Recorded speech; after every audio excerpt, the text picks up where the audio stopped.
Je déclare ouverte la deuxième séance plénière. The second plenary meeting of the high-level international conference for the peaceful settlement of the question of Palestine and the implementation of the two-state solution is called to order. The conference shall now continue its general debate. As announced in our letter dated 9th June, and in accordance with the modalities of the conference contained in GA Resolution 79/81, as well as indicated yesterday, statements delivered in the general debate should not exceed 5 minutes. Speakers with longer statements are encouraged to read an abridged version of their text and then to submit the full length of their statement to estatements@un.org to be posted on the Journal of the United Nations. I now give the floor to His Excellency Ronald Ozzy Lamola, Minister for International Relations and Cooperation of South Africa.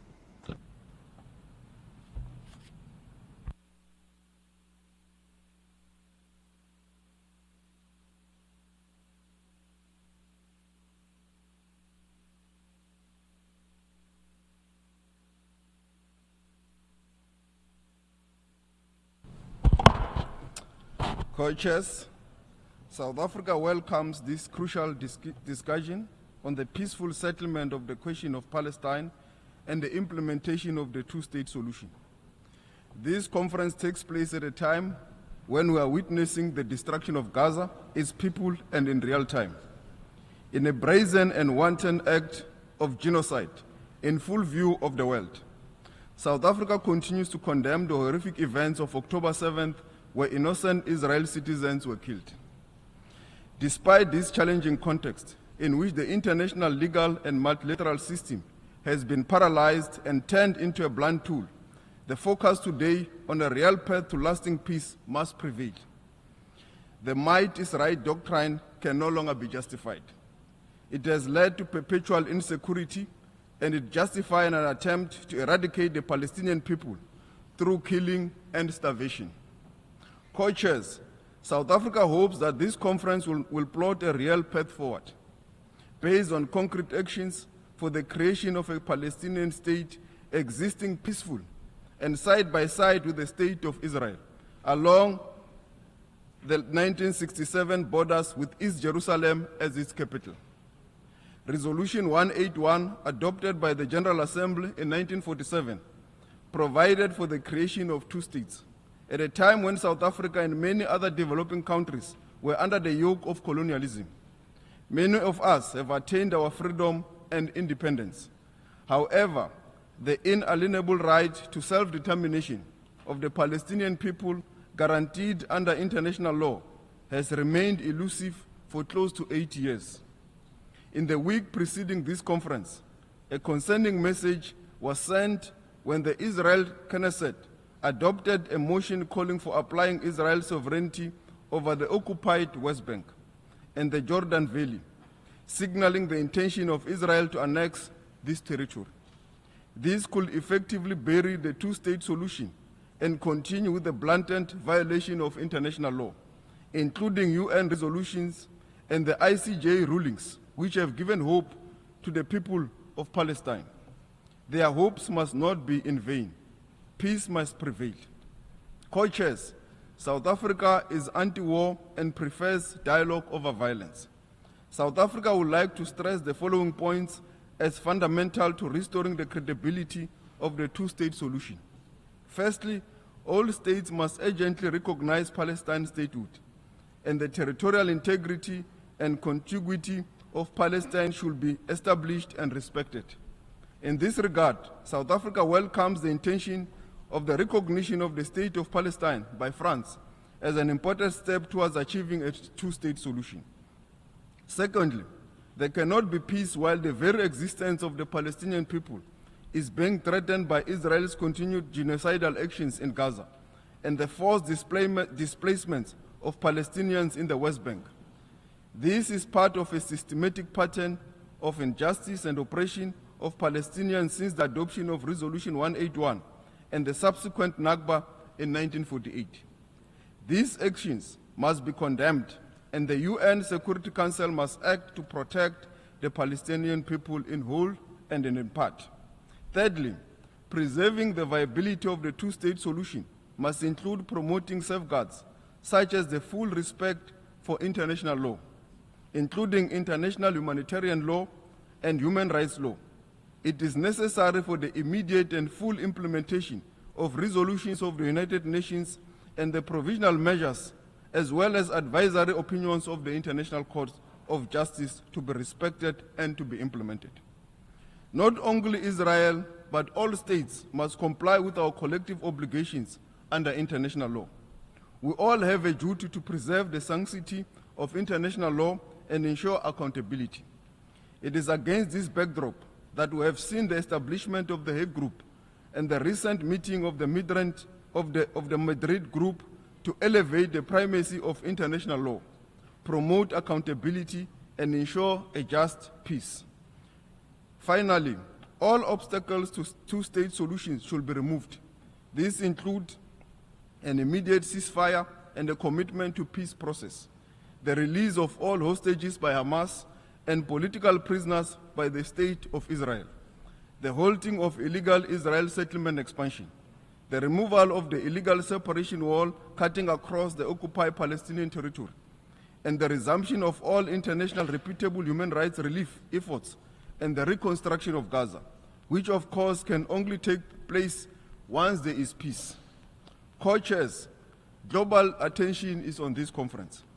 There is an expectation that we will deliver an effective response to the destruction of an entire population and a peaceful path for preserving the prospects of a viable Palestinian state, existing side by side with the State of Israel in peace and security. This expectation should not be misplaced and could not be higher. 8 years since the founding, 80 years since the founding of the United Nations, this is a matter that has plagued our collective conscience. The solution lies with a tangible recommitment from all of us to the values that must bind us. Peace must reverberate in the Gaza Strip, in the West Bank, and in the whole of the Palestinian territory. And this is in our hands. I thank you.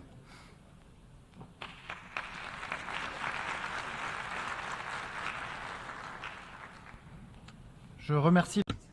I thank the Minister for International Relations and Cooperation of South Africa. I now give the floor to His Excellency Paulo Rangel, Minister for Foreign Affairs of Portugal.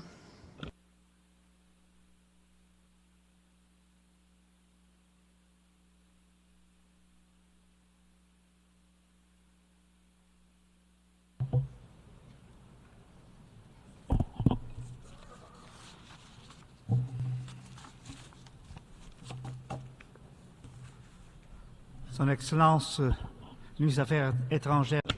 Your Excellency, Minister of Foreign Affairs of France. Prince Faisal, Foreign Minister of Saudi Arabia. Excellencies, ladies and gentlemen.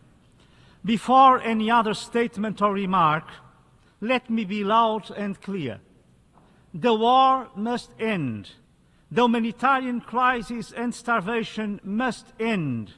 This cycle of violence and destruction must stop. This cycle of violence, initiated with the barbaric attacks of October 7th and the capture of hostages, has led to the killing of thousands of civilians, women and children, and to the brutal destruction of almost all of Gaza's basic infrastructure. We face one of the most horrific sequences of violence between Palestinians and Israelis in their long and difficult history. Portugal understands the suffering of Israeli people. Portugal understands the suffering of Palestinian people.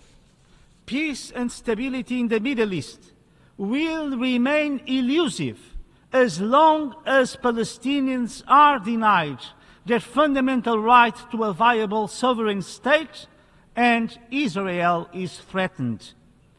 For that to happen, the war in Gaza must come to an immediate end, and the massive delivery of humanitarian aid must resume immediately. There is no justification for starvation and for the inhumane killing of civilians, including children, seeking to meet their most basic needs. Freedom of movement of Palestinians in and throughout Gaza must be wholly restored, and the forced displacement of the Palestinian population is simply unacceptable. The destruction of Palestinian homes and properties in the West Bank, including East Jerusalem, must come to a full halt. Likewise, settlement building in occupied land has to end, and settler violence against Palestinians has to be stopped. All hostages in Gaza must be released immediately and without any condition.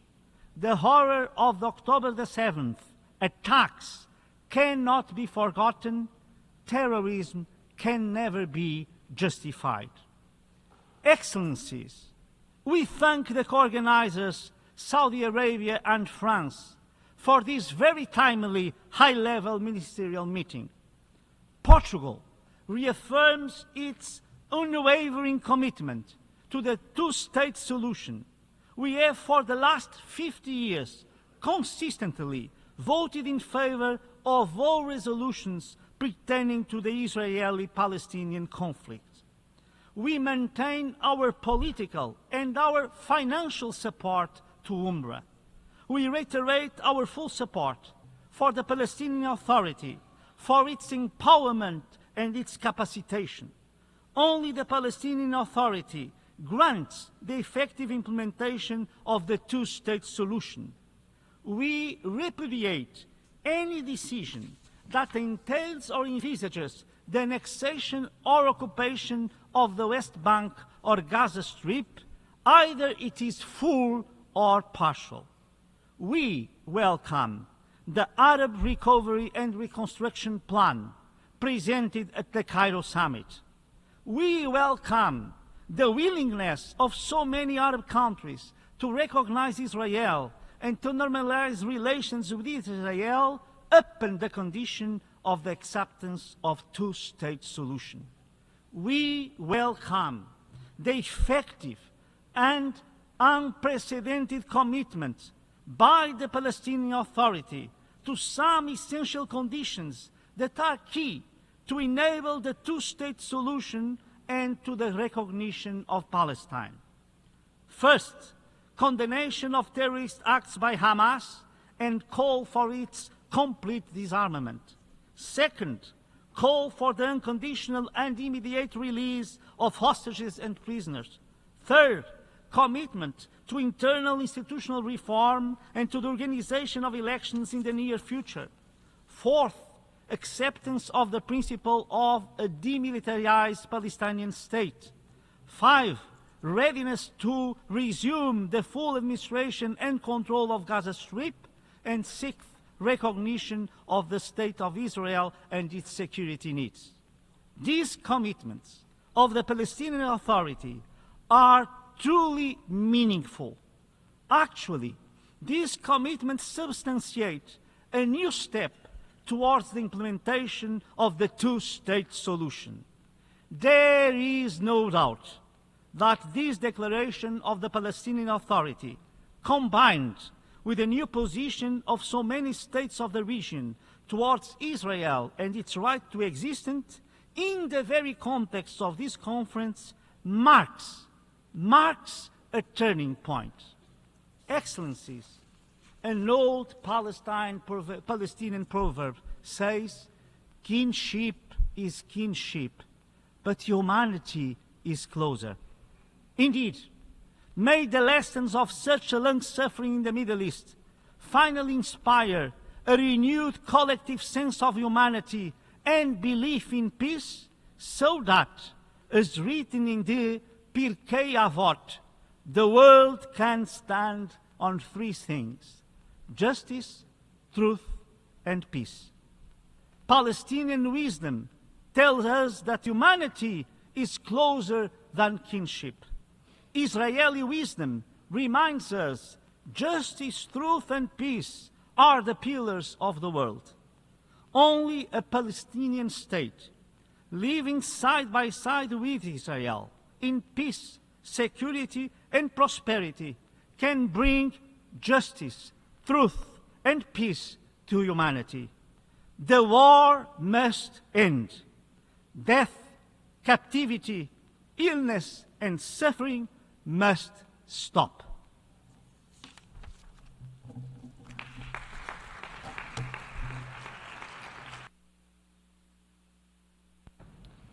Je remercie le ministre.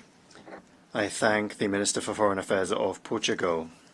I now give the floor to Her Excellency Rosa Yolanda Villavicencio, Acting Minister for Foreign Affairs of Colombia.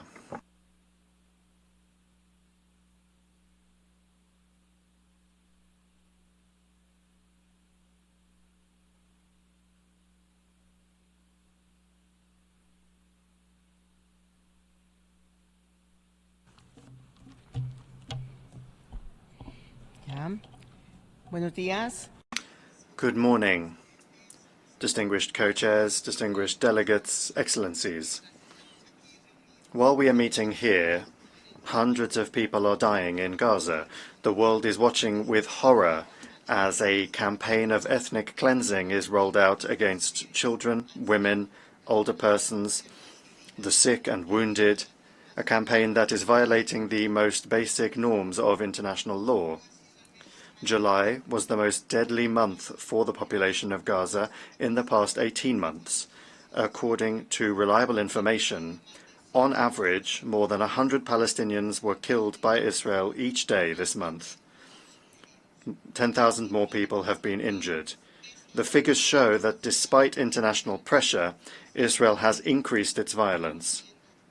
We are seeing indicators similar to those from February 2024. Enough is enough. The Gaza Strip is cut off from communications. There is no food nor drinking water, no medical care. Children are not going to school. Vaccination has been paralyzed, and the entry of humanitarian assistance has been blocked. Hunger has been added to Israel's arsenal of war, and now the population of Gaza is also dying of starvation. Enough is enough. And in the West Bank, settler violence, endorsed and encouraged by the occupying power, is imposing a regime of terror that openly defies international law. Enough is enough. We call for an immediate, permanent, and unconditional ceasefire and the end of the illegal occupation. We cannot remain indifferent in the face of the normalization of the systematic violation of the most basic norms of human coexistence. Enough is enough. With the disdain with which it has been addressing its international obligations, Israel is intending to destroy several decades of human progress, as reflected in the rules-based system that gave rise to the United Nations. The world cannot go back to tolerating the use of hunger as a method of war or apartheid as a system of segregation and exploitation. Enough is enough. Colombia reaffirms its historic support for a peaceful, just, definitive, and comprehensive political solution to the question of Palestine, one that is based on the solution of two states living side by side in peace and security within secure and internationally recognized pre-1967 borders, and recognizing the inalienable right to return of Palestinian refugees. But when we speak of the two-state solution, we have to be clear. This cannot be a cosmetic fix that legitimizes the occupation. The Palestinian state must be a viable sovereign political entity, and it must have the same conditions as any of the countries participating in this conference. It must possess its own government, the ability to defend itself and to protect its population, total jurisdiction over its territory and its airspace, control of its borders, and the chance to administer its natural resources. We cannot tolerate conditions being attached to the full exercise of the right to self-determination of the Palestinians. The Palestinian state has declared itself to be peace-loving, and therefore it should be admitted as a full member of this organization without further delay. In the meantime, it is the obligation of all states to take measures to counter this humanitarian catastrophe. Now is not the time for more speeches. Enough is enough. Colombia has shown that it believes in facts and not in words. We broke off diplomatic relations with the genocidal government in Tel Aviv, and we decided to stop selling it our coal. We are participating as an interested third party in the genocide case brought by South Africa at the International Court of Justice. And we've contributed to the proceedings on Israeli leaders currently underway at the International Criminal Court. Together with South Africa, we created the Hague Group, which is a platform for action and the pursuit of justice. We urge all countries to join these initiatives and to adopt similar measures. We hope that this conference will serve to galvanize the necessary international support that will allow for a definitive political solution to the question of Palestine, one that is based on the right of both states to self-determination and to live in peace. Thank you.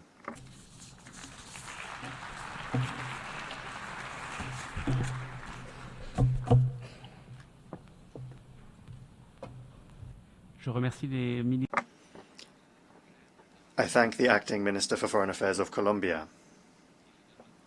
I give the floor to His Excellency Luca Beccari, Minister for Foreign Affairs, Political Affairs, International Economic Cooperation and Digital Transition of San Marino.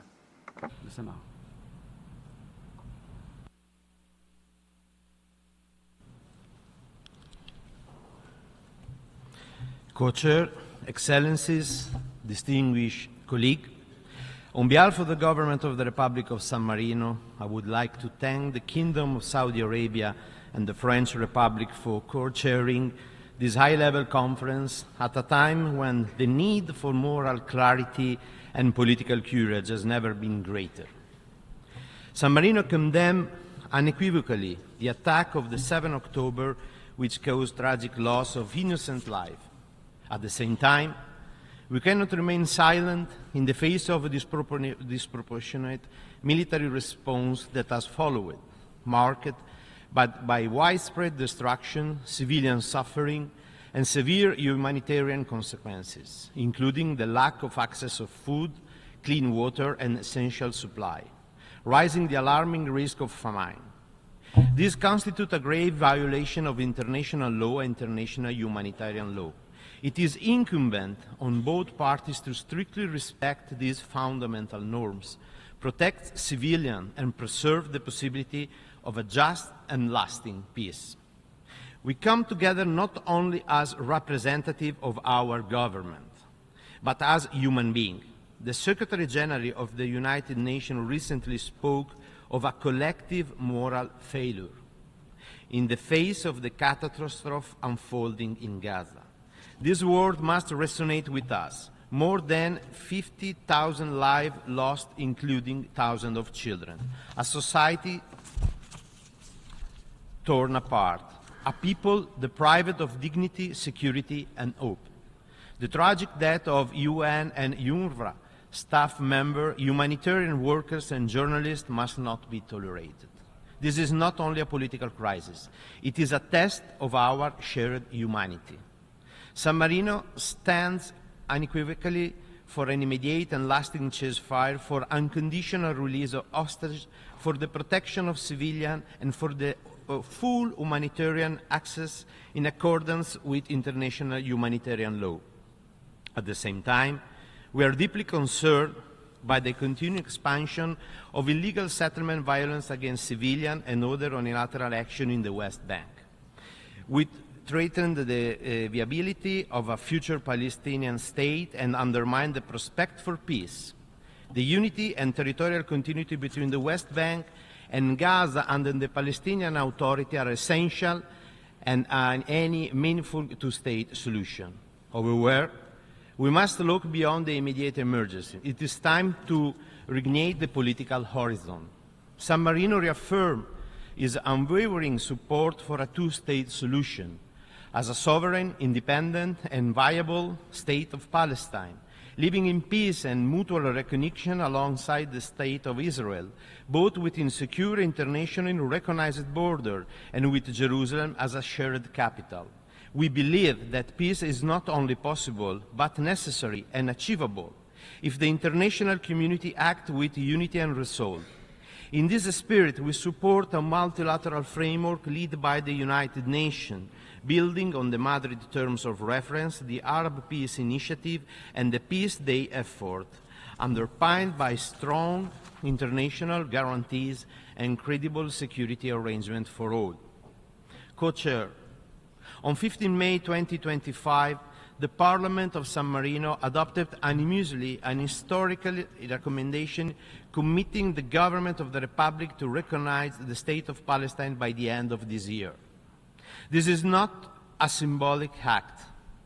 It is an outcome of deep reflection and a principled stance grounded in the values that define our Republic: the rejection of war, the right of people to self-determination, and the primacy of international law. The recognition process has already begun. The Ambassador of Palestine has formally presented her letter of credence to the Captain Regent, our head of state. The next step will be the appointment of a San Marino ambassador accredited to Palestine, establishing full diplomatic relations. We will also continue to support Palestine's full membership in the United Nations, as well as to affirm the need of international organization presence to deliver full and safe humanitarian assistance, especially for children, women, and the most vulnerable. San Marino urges all nations to take coordinated and courageous steps. We cannot allow violence, despair, and extremism to shape the future. We must act now to build a peace grounded in dignity, accountability, and mutual recognition. Co-chairs, San Marino believes that the value of the just peace and human dignity know no border.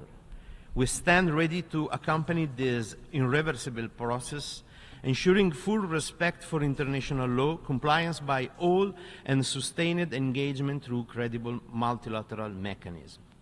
Let this conference be remembered not as a missed opportunity, but as a turning point. Let us replace cynicism with determination and silence with action, by implementing the two-state solution and by defining a common framework for the recognition of the State of Palestine, with clear, shared milestones that can encourage all nations to take meaningful steps forward. Thank you.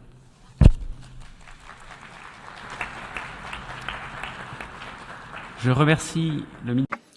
I thank the Minister for Foreign Affairs, Political Affairs, International Economic Cooperation and Digital Transition of San Marino.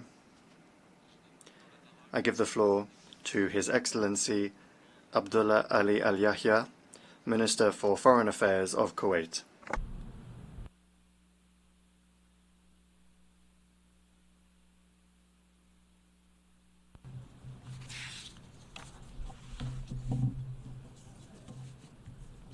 Bismillah ar-Rahman.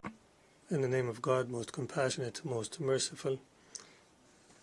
Your Highness, Prince Farhan Al Saud, Minister of Foreign Affairs of the Kingdom of Saudi Arabia, and Minister Baron, the Minister of Foreign Affairs of the French Republic. Your Excellencies, distinguished ladies and gentlemen, may the peace of God be upon you. At the outset, I would like to extend my sincere thanks and appreciation to the Kingdom of Saudi Arabia and to the French Republic for convening this important conference. I would also like to thank the Presidency of the General Assembly and His Excellency the Secretary General for their great efforts to guarantee the organization and preparation of this conference. We meet today while exceptional and tragic circumstances continue to unfold in the Palestinian territory, especially the Gaza Strip. Gaza is being subjected to unprecedented Israeli military aggression, which has claimed dozens of thousands of martyrs, most of whom are women and children, and extensive destruction of infrastructures, hospitals, schools, water and electricity facilities, and even shelters. The oppressive blockade on Gaza and the denial of food, medicine, electricity, and water have led to a humanitarian catastrophe that threatens the lives of more than 2 million people, most of whom are innocent civilians. This has exceeded a catastrophe and has become a challenge to the human conscience. The continued military aggression and the disregard for humanitarian and legal principles represents an inability of the international community to perform its duties, and it encourages impunity. Therefore, there is an urgent need for immediate and effective international action. And based on the State of Kuwait's historical and firm principles, we would like to reiterate the following positions. First, full recognition of the State of Palestine within the borders of June 4th, 1967, with East Jerusalem as its capital. In this context, we welcome the recent steps by several states to recognize the State of Palestine, and we call on the states who have not yet done so to do so as a basis for justice and peace. Second, immediate and comprehensive halt of the Israeli aggression against Gaza and all the occupied Palestinian territory, and to end the targeting of civilians and infrastructure, and to guarantee the non-recurrence of such crimes. Third, the permanent and unconditional opening of all crossings to guarantee the flow of humanitarian and medical aid, and enabling relief operations to reach the persons in need without difficulty. Fourth, we reject all forms of forced displacement aimed at changing the demographic reality in the Palestinian territory, and we affirm the right of Palestinian refugees to return home in accordance with UN Resolution 194. Fifth, supporting the Palestinian government and its institutions and expanding its authority over the entire Palestinian territory as a fundamental step in building an independent Palestinian state. Sixth, ensuring the protection of civilians, ending the violations, holding perpetrators accountable before the ICJ, and enabling the international justice mechanisms to guarantee the lack of impunity. Seventh, supporting all political and diplomatic efforts to revive the peace process in accordance with UN resolutions, the Arab Peace Initiative of 2002, and rejecting all policies that delay the two-state solution. Ladies and gentlemen, the State of Kuwait believes that a just and comprehensive peace cannot be achieved without ending the Israeli occupation and enabling the Palestinian people of gaining their legitimate rights. The time has come for the international community to end the recurring tragedy and to act to protect the innocent, to stop the aggression, and to end the siege and force the Israeli occupation to respect international humanitarian law. We are witnessing a tragic humanitarian situation that no living conscience can accept. Innocent people are killed at the gates of hospitals, and Gaza is being deprived of water, food, and medicine. Will there be a savior? Will there be a supporter for the people of Gaza? May the peace of God be upon you.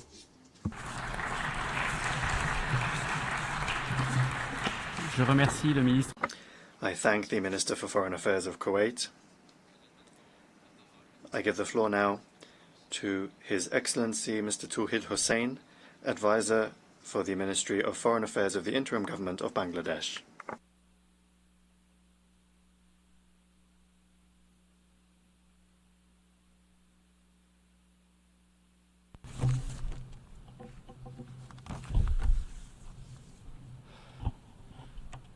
Co-chairs, Excellencies, distinguished delegates. At the outset, I thank the co-chairs, France and Saudi Arabia, for convening this high-level conference at the time when unity and urgency are more important than ever in advancing the discourse on peace and justice in Palestine. In this respect, I also commend the unwavering commitment and diligence of the 8 working group members. Excellencies, Bangladesh approaches this conference with moral clarity and a solemn sense of responsibility. Our Constitution commits us to stand with those who face oppression and affirms the right of people of to self-determination. From our liberation war in 71 to the recent mass uprising in July and August last year, the people of Bangladesh always pursued the right to self-determination. That legacy shapes our empathy and enduring solidarity with the Palestinian people in their legitimate aspirations for an independent, sovereign state. Co-chairs, we reaffirm our steadfast support for the establishment of a viable and independent state of Palestine, based on pre-1967 borders with East Jerusalem as its capital. We believe peace in the Middle East cannot be achieved without justice for Palestine, and justice cannot be delivered without implementing the two-state solution, the only viable and internationally recognized path forward, based on international law, relevant UN resolutions, and the aspirations of the people of Palestine. We strongly endorse the initiative of the Global Alliance for the implementation of the two-state solution. The consensus must now be translated into concrete, time-bound action. Excellencies, to turn this vision into reality, we must urgently address two core challenges. First, the conditions on the ground. A just and meaningful two-state solution requires a clear and contiguous Palestine territory. Today, that possibility is being disrupted through the expansion of illegal settlements in West Bank and the systematic erosion of Palestinian presence in East Jerusalem. Bangladesh calls for full compliance with international law in line with the advisory opinion of the International Court of Justice issued on 19 July 2024, ending Israel's unlawful presence in the occupied Palestinian territory. Second, flagrant violation of international humanitarian law unfolding since October 2023, which is unprecedented in scale and gravity. More than 58,000 Palestinians have lost their lives and many more have been injured, most of them women and children. Schools, hospitals and aid camps are under attack by IDF, with countless bodies lying beneath rubble in Gaza. We are undoubtedly witnessing one of the gravest genocides of our time. Bangladesh condemns this genocidal killing in Gaza and calls for accountability of the perpetrators. Use of starvation as a weapon by Israel is absolutely not acceptable. Co-chairs, words alone will not heal the sufferings of the Palestinian people. Our actions must be visible. From this conference, we simply cannot go back to where we were. Our topmost priority should be executing an immediate and unconditional ceasefire in Gaza, and to ensure the urgent, sufficient, and unhindered delivery of essential supplies and services throughout the Gaza Strip. UNRWA should be strengthened, and any attempt to hinder its operations should be resisted. Civilians, aid workers, and medical personnel must be allowed immediate, safe access. We also need to mobilize new resources and funding to address the humanitarian crisis and to implement an effective and sustainable reconstruction of Gaza. We stand ready to join any UN-led efforts for rebuilding Gaza by deploying personnel to support humanitarian and future reconstruction plan. Co-chairs, we reiterate our call for the full recognition and membership of the State of Palestine in the United Nations. The implementation of the two-state solution must begin now. We must act with urgency and courage to uphold international law, international humanitarian law, and the UN Charter. Let us reaffirm our collective commitment and take our position to the right side of history. Thank you all.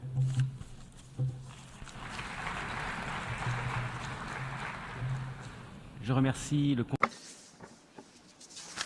I thank the advisor for the Ministry of Foreign Affairs of the Interim Government of Bangladesh. I now give the floor to Her Excellency Ima Torfaus, Minister for Foreign Affairs of Andorra.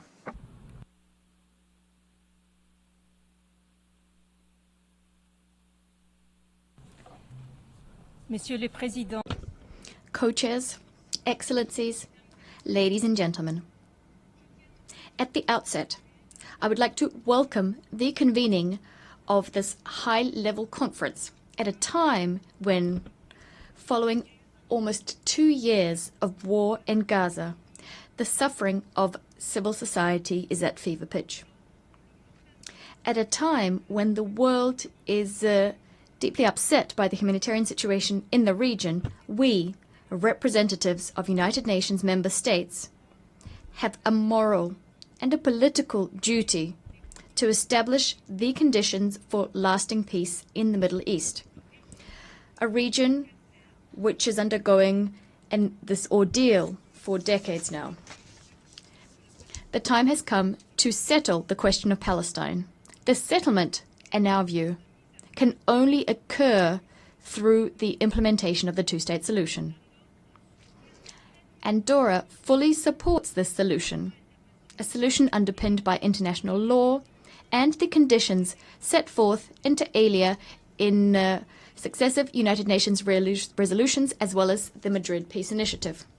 Andorra, drawing on its 700-year history of peace, has historically been deeply committed to the principle of neutrality.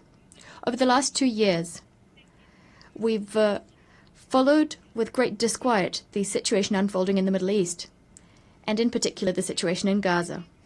Repeated violations of international law as well as humanitarian law have led us to a position of active neutrality. We firmly and repeatedly condemned the terrorist attacks perpetrated by Hamas in Israel on the 7th of October 2023. We've called for the release of hostages.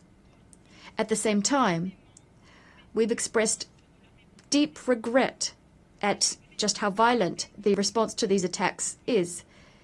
We also regretted indiscriminate attacks on civilians, which have claimed the lives of almost 60,000 people, the majority of them women and children. This spiral of violence has resulted in a catastrophic humanitarian situation, with access to civilians already facing a terrible situation obstructed. The situation is, let me repeat it, unbearable. Andorra would like to once again call for an immediate and lasting ceasefire, as well as respect for international humanitarian law, as well as the unconditional release of all hostages. We've supported the resolutions adopted by the United Nations General Assembly, resolutions calling for the protection of civilians, for a guarantee of safe and unfettered access for humanitarian aid going into Gaza, as well as for the protection of humanitarian personnel in accordance with international law. Against this backdrop, we'd like to reiterate our full support for UNRWA, which has many of its humanitarian workers among the victims.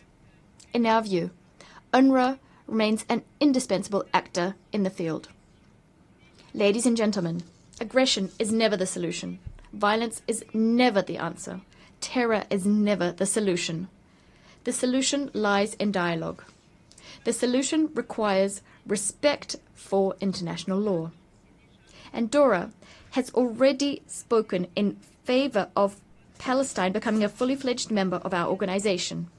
Constructive dialogue, bringing together all actors under the same conditions, bringing them to the table, can only be of benefit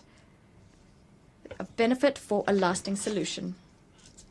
We stand ready to take an additional step. Our government is working so that in the near future we can be in a position to recognize the state of Palestine.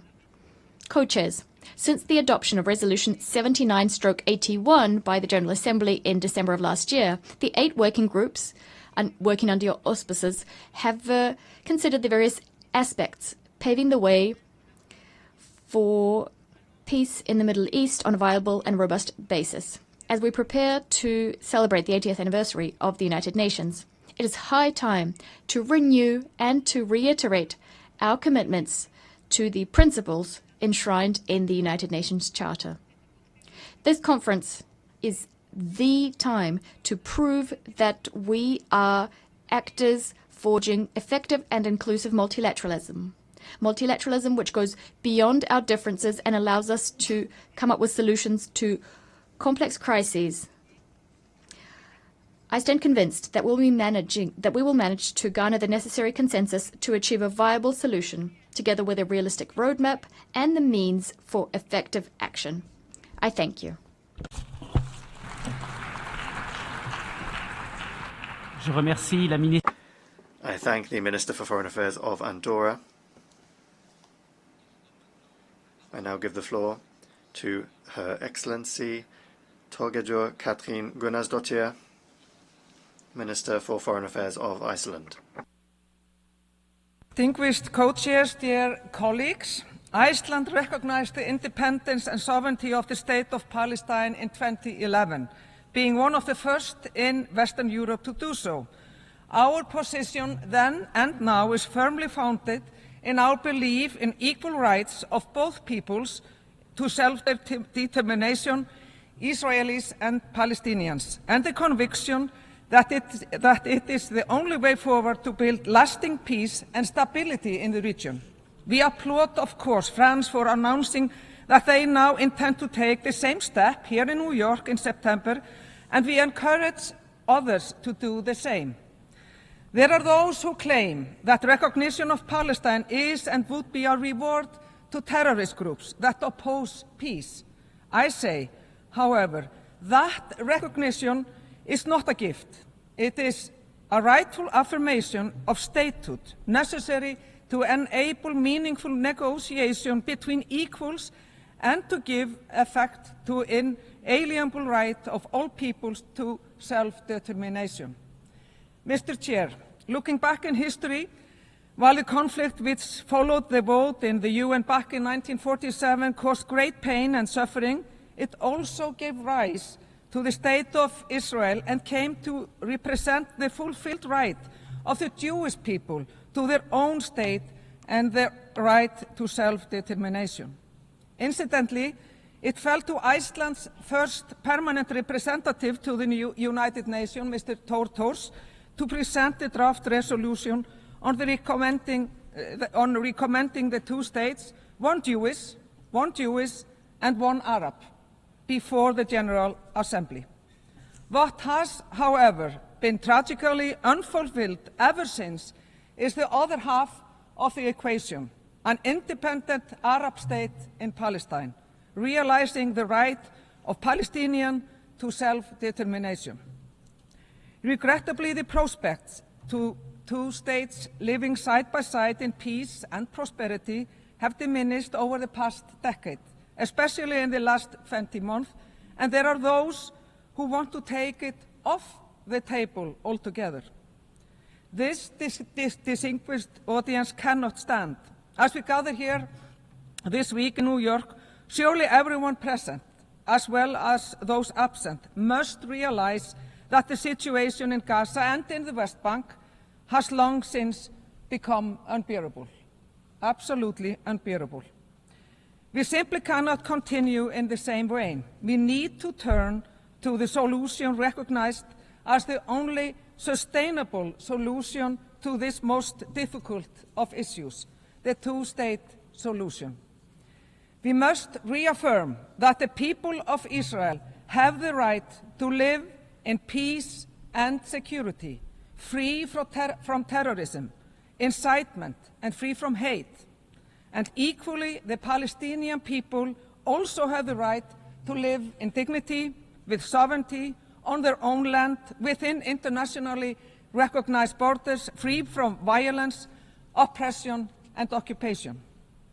Mr. Chair, Iceland condemned in the strongest terms the heinous terrorist attack by Hamas on 7th of October 2023, and we continue to demand the immediate and unconditional release of all hostages.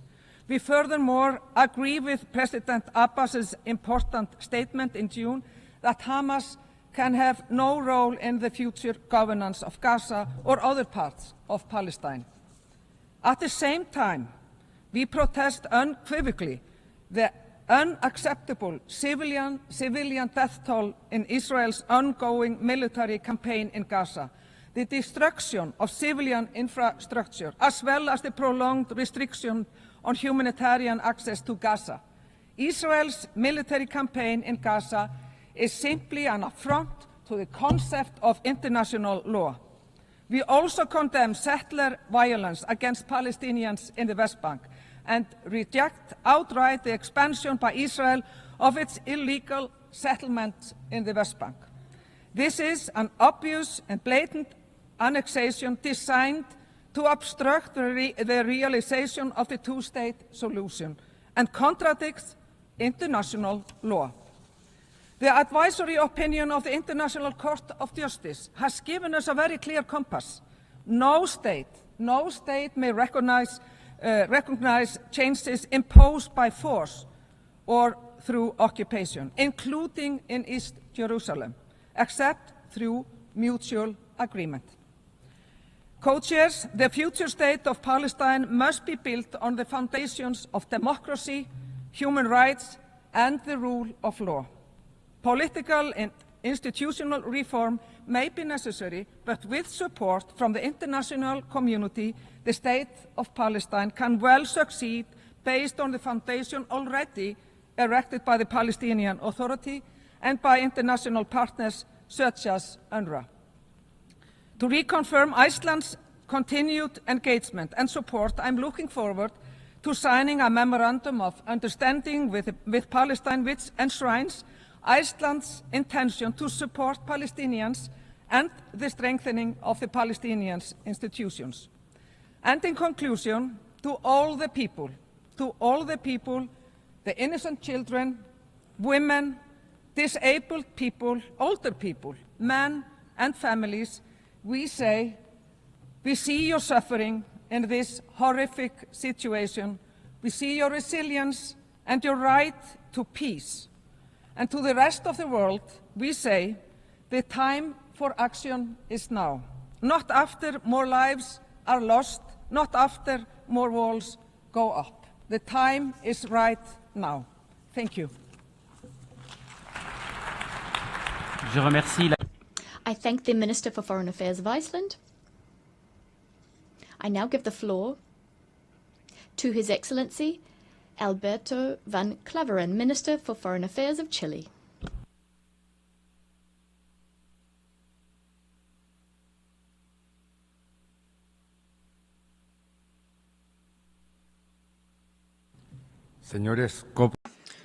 Mr. Co-Chairs, Your Highness, Excellencies, allow me to begin by expressing the thanks of the Government of Chile to France and Saudi Arabia for convening this conference and for your leadership in the organization of this process. The tragedy that we have been experiencing since the 7th of October 2023, following the brutal terrorist attack by Hamas against Israel, has cruelly made plain the urgent need to break the cycle of violence that the region has been in for decades. Chile robustly condemned that attack and called for the immediate release of the hostages. And it has also condemned all forms of violence against civilians without distinction, including the indiscriminate attacks on the Palestinian population in Gaza, whose suffering today is intolerable. International humanitarian law establishes clear limits, even in wartime. No self-defense can justify collective punishment, the systematic destruction of civil infrastructure, or the denial of humanitarian assistance. The images of women, children, and older persons caught under fire, killed while waiting for assistance, or attacked in places of worship, such as the Catholic Holy Family Church, require us to raise our voices and act. The international community cannot remain indifferent. There is an urgent need to establish a permanent, immediate ceasefire that puts an end to the hostilities, one that allows for unrestricted humanitarian access, and above all, which opens the way for a definitive political solution based on international law and the binding resolutions of this organization. Chile recognizes and values the mediation efforts carried out by Egypt, Qatar, and the United States, and reaffirms its full support for the work of UNRWA, the importance of which in Gaza is irreplaceable. Its neutrality was validated by the recent external review, and it is essential that states ensure its ongoing financing. At the same time, It is essential that we strengthen Palestinian institutions, which will have to take on greater responsibilities for civil administration and reconstruction. In the light of Resolution 1325 on women, peace and security, Chile also calls for the contribution of women as relevant actors when it comes to peace. Co-chairs, the two-state solution is not an abstract aspiration. It is a commitment made by the international community more than 7 decades ago, enshrined in multiple resolutions of the General Assembly and the Security Council. Regrettably, today, its viability is in jeopardy. The situation in the occupied West Bank, where acts of violence against civilians continue alongside the worrying expansion of illegal settlements, constitutes a grave threat to international law and to any real possibility for lasting peace. The advisory opinion issued by the International Court of Justice in July 2024 unequivocally reaffirmed the illegal nature of these practices. Chile actively participated in that case and fully supports the court's conclusions. We urge all states and international organizations to take them on board and to put them into practice. Moreover, Chile intervened before the International Court of Justice in the case brought by South Africa under the Convention for the Prevention and Punishment of the Crime of Genocide and, together with Mexico, issued a referral to the International Criminal Court to strengthen the investigation into presumed war crimes and crimes against humanity. Our commitment to international justice and to the protection of human rights is unwavering. We also recall that Resolution 2735 of the Security Council prohibits any demographic or territorial change in Gaza. The unity, contiguity and integrity of the occupied Palestinian territories must be respected. We call upon the government of Israel to immediately stop the expansion of settlements in the West Bank and to fulfill its obligation as occupying power to effectively protect the civilian population under its control. Mr. Co-Chairs, the only sustainable path towards just and lasting peace in the Middle East is the solution of two states living together in peace and security within secure, mutually recognized and agreed borders, and with Jerusalem as the future shared capital. There can be no security for Israel nor dignity for the Palestinian people if there is not mutual recognition of their fundamental rights. Thank you.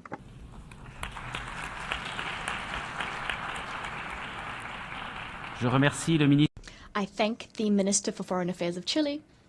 I now give the floor to His Excellency Shaya Mohsin Zindani, Minister for Foreign Affairs and Expatriate Affairs of Yemen.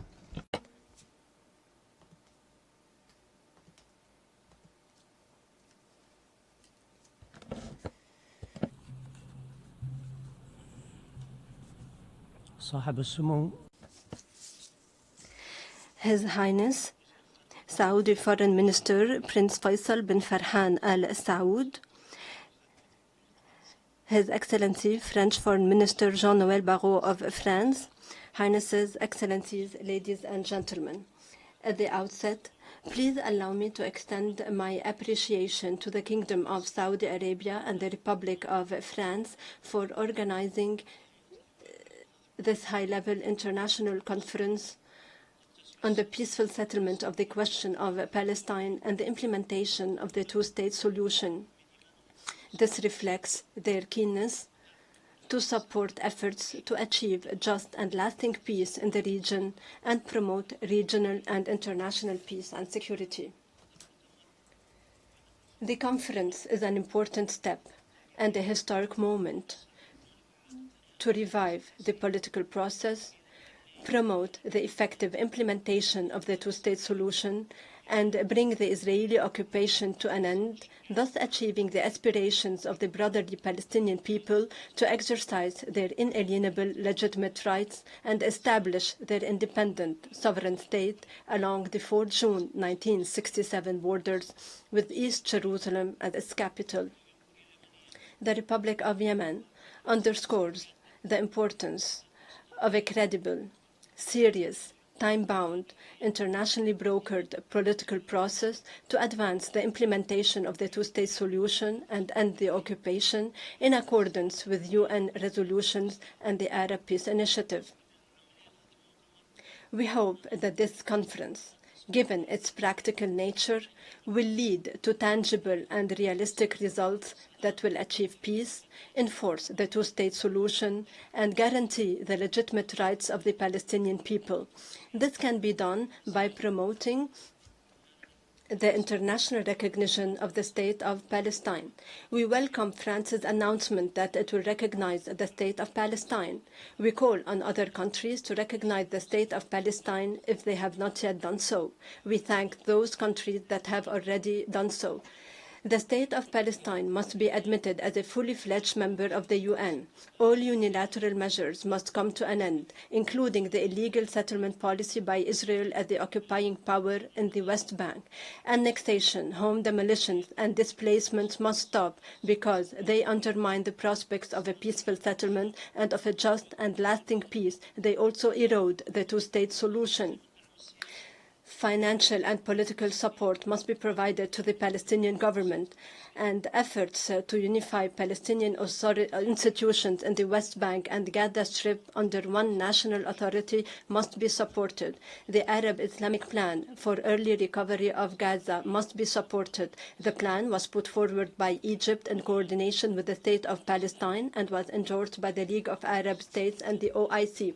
UNRWA must be supported so that it can carry out its irreplaceable humanitarian mandate of providing assistance to the Palestinians, thus averting catastrophic humanitarian consequences. The humanitarian situation in Gaza has reached unprecedented catastrophic levels, with the total collapse of infrastructure and health system, with power outages and water shortage. Schools are destroyed, and starvation is instrumentalized as a weapon of war, jeopardizing the lives of millions. The blockade is a collective punishment and a flagrant violation of international law and IHL. We call for an immediate and lasting ceasefire, for the entry of humanitarian assistance, for the lifting of siege. International protection must be accorded to the Palestinian people. The ongoing Israeli aggression and the flagrant violations against the Palestinians in the West Bank must also come to an end. Thank you for your kind attention. Je remercie le ministre. I thank the Minister for Foreign Affairs and Expatriate Affairs of Yemen. I now give the floor to His Excellency Abdulatif bin Rashid Al Zayani, Minister for Foreign Affairs of Bahrain.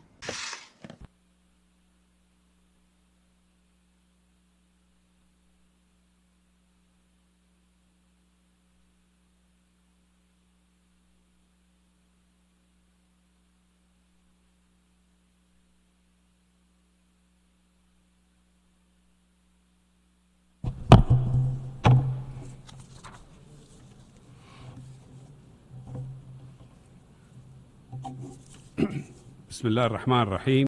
In the name of God, most gracious, most merciful, His Highness Prince Faisal bin Farhan, His Excellency Mr. Jean-Noël Barrot, His Excellency Secretary General of the United Nations, distinguished guests, may God's peace and blessings be upon you. I extend my sincere thanks and gratitude to the sisterly Kingdom of Saudi Arabia and the friendly Republic of France for their efforts in organizing this international conference. We appreciate the support provided by the Secretary General of the United Nations for initiatives that create a conducive environment for peace in the Middle East. At the outset, we emphasize that the Kingdom of Bahrain has always been a champion of peace and security, calling for a stable and secure environment where all peoples of the region can flourish regardless of their religious, sectarian, ethnic, or ideological differences. The Kingdom of Bahrain believes that the legacy we leave for future generations is rooted in ensuring security, stability, and prosperity. Its achievement depends on our collective ability to confront ongoing challenges, mainly the Palestinian-Israeli conflict. This chronic, tragic issue has hindered regional peace and stability and impacted many countries. We, in the Kingdom of Bahrain, recognize that a just and lasting solution can only be achieved through direct negotiations and diplomatic dialogue between all parties, leading to the establishment of an independent Palestinian state coexisting peacefully with Israel. Our vision envisions normal relations between the Israeli and Palestinian peoples and all countries of the region. This ambition can be achieved with good intentions and if everyone commits to the goal of achieving sustainable peace. To advance this vision, we urgently call for an immediate ceasefire in the Gaza Strip, prioritizing humanitarian relief and the swift release of hostages. The current humanitarian crisis underscores our shared responsibility to safeguard human dignity and the fundamental rights to life, liberty, and security for all peoples of the region. This noble call was echoed during the Bahrain Summit in May 2024, when Arab leaders gathered in the Kingdom of Bahrain under the chairmanship of His Majesty King Hamad bin Isa Al Khalifa.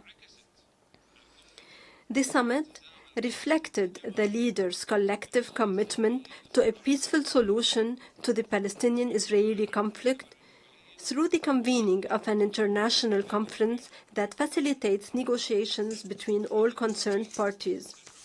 The Kingdom of Bahrain calls on you to strengthen mutual cooperation, overcome differences, and focus on our shared goals of peace, stability, and prosperity. Together, we can build a future that respects the rights and aspirations of both Israelis and Palestinians, and promotes the spirit of cooperation and coexistence for all peoples of the region and throughout the world. Thank you for your kind attention. May God's peace, mercy, and blessings be upon you. Je remercie. I thank His Excellency the Minister for Foreign Affairs of Bahrain, and I now give the floor to His Excellency Abdul Qadir Hussein Omar, Minister for Foreign Affairs and International Cooperation of Djibouti.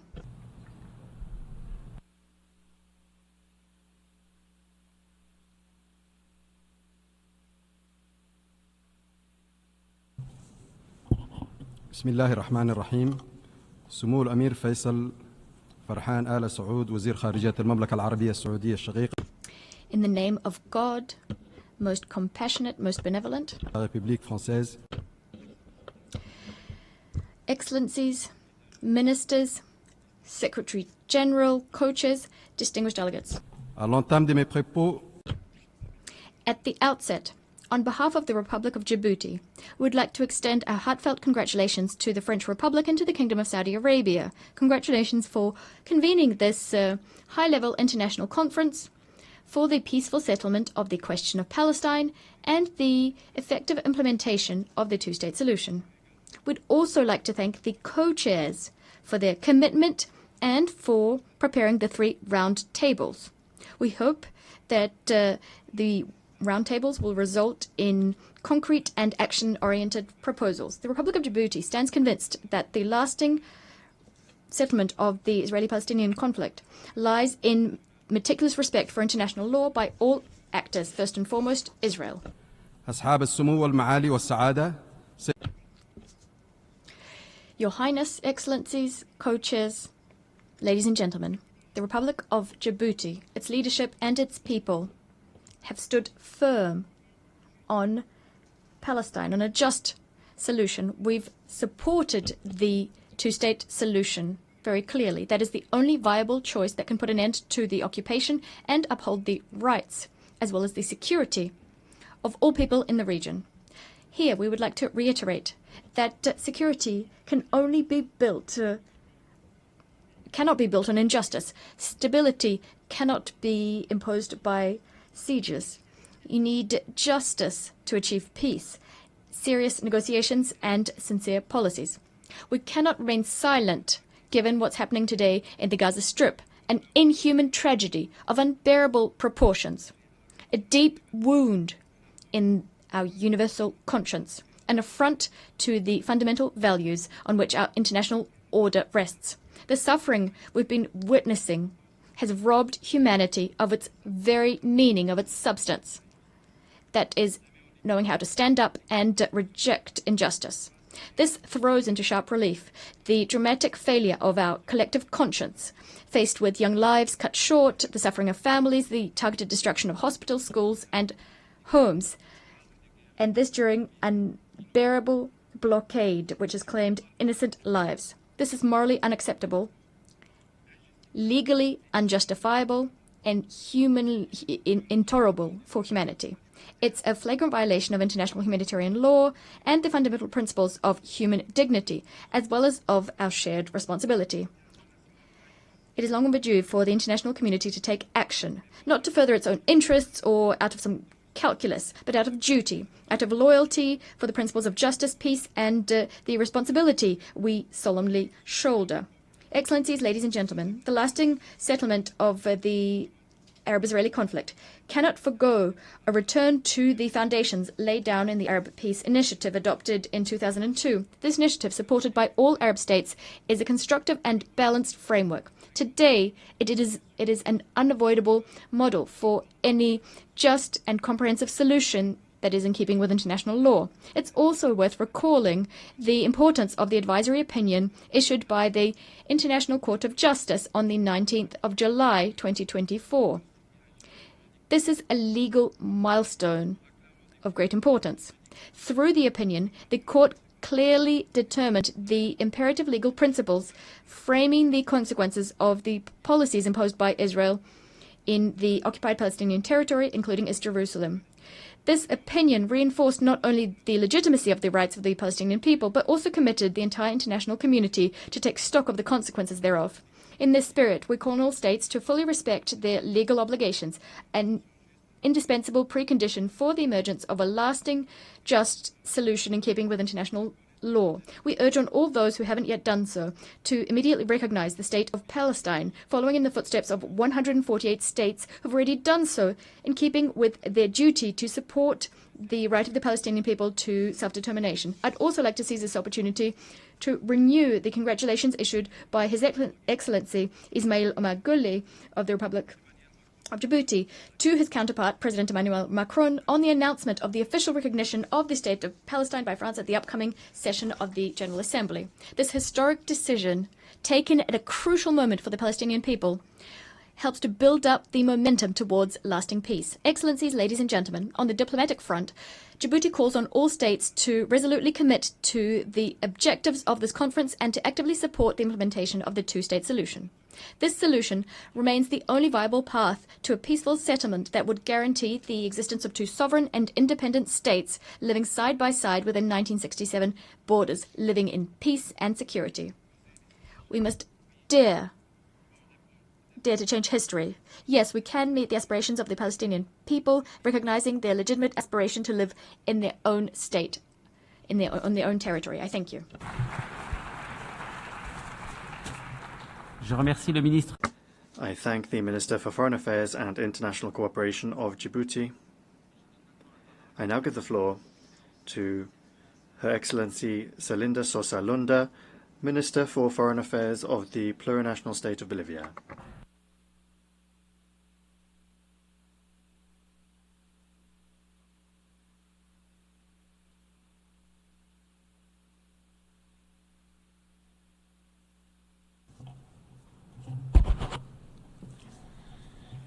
Muchísimas gracias. Thank you very much. In particular, I would like to thank the co-chairs from France and Saudi Arabia for having made this meeting possible, together with the many representatives of member states that are present here today in this assembly. I would like to greet my fellow foreign ministers, ambassadors, and each and every one of the delegates that have come here today, because the greatest value that brings us here is the right to life and the right to live in peace in this world that we share. My brothers, co-chairs, I would like to express the greetings from our brother, President Luis Arce Catacora, and above all from the Bolivian people. Today, on behalf of this people of peace, I make an urgent appeal for an immediate ceasefire and an immediate end to the genocide being experienced by the brother people of Palestine.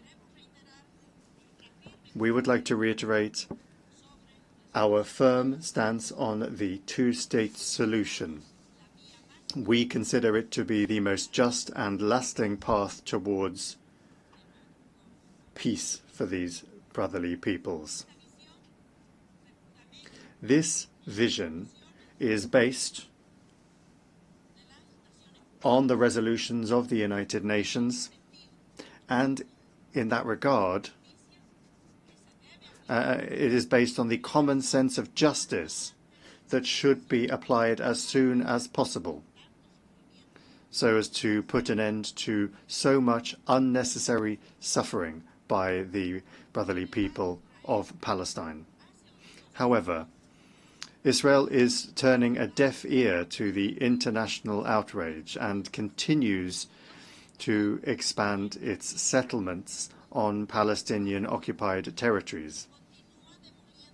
It continues to demolish homes, health centers, schools, and above all, continues to displace entire families, blocking access to food, water, bread, all sorts of humanitarian assistance. Great efforts are being made to bring that humanitarian assistance in, but because of the blockade, it is not arriving. It is engaging in violence against civilians that is causing more and more pain and grief every day in Gaza. This impunity must not continue. These actions are a violation of international law, particularly of the Geneva Convention. My brothers, co-chairs, in the past few days, the situation has grown much more worrying. We see with outrage how Israel is using hunger now as a weapon of war, inflicting hunger on children, women, and older persons. As a mother, how much pain do I feel in my heart to see a child, to see a baby dying today due to a lack of milk, due to a lack of water. And that is something that we cannot turn a blind eye to and simply say here that nothing's happening. Gaza has become a land of walking corpses. Hundreds of people have been killed while they were on their way to find food and water.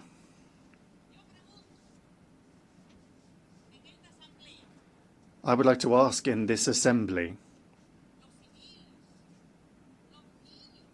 civilians, children, older persons, the press, and United Nations officials themselves, when did they all become targets in war?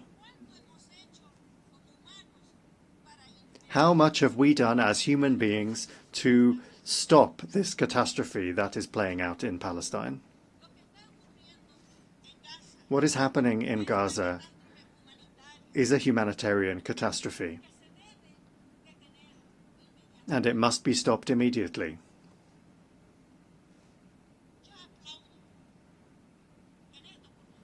I take this opportunity to applaud the fact that more than 130 countries are here today, so that this voice can be heard, so that this voice can be raised up, and so that this does not just become yet another meeting of the United Nations General Assembly, but rather to make sure that it is a meeting with results, so that tomorrow we don't continue to hear about children dying of hunger, women and men dying of hunger.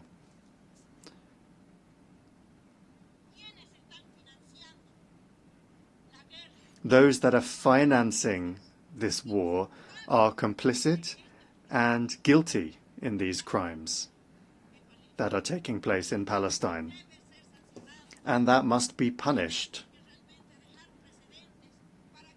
We have to really establish precedents so that this is never repeated again in any other country, and so that we do not have to bear this on our shoulders once again. And for that reason, we propose two measures. First of all, we propose that all countries here present speak out about the situation of hunger, and that we decide that the UN formally declare the need for measures to be taken, relevant measures, to truly stop this situation of starvation that is being used currently as a weapon of war by Israel. And secondly, for the International Court of Justice to sanction Israel for the crime of subjecting our brothers and sisters from Palestine to hunger, to starvation. Co-chairs, this situation requires firm decisions to be taken. We should not just focus on palliative measures. The genocide has to be stopped, and the two-state solution has to be implemented. We have to ensure the fulfillment and the implementation of the resolutions that are issued at this UN General Assembly meeting. Bolivia urges countries to take on a more active role in the defense of the rights of the Palestinian people, and to promote effective multilateralism and pursue a peace that does not humiliate anyone and that recognizes everyone. And for that reason, I would like to congratulate the brotherly people of France for recognizing the state of Palestine. And that should serve as an example for many states, for us to recognize the existence of Palestine as a sovereign and free country. Because there can be no security without justice, there can be no peace without dignity, and there can be no solutions without mutual recognition and without recognizing the right of the other to exist. We reiterate firmly to the brotherly people of Palestine that that people has the right to self-determination, the right to live in liberty and in peace, without occupation and without fear, without the fear of being attacked, tortured, and the threat of death. Dialogue, respect, and legality should be the pillars, the fundamental pillars of the people of Palestine.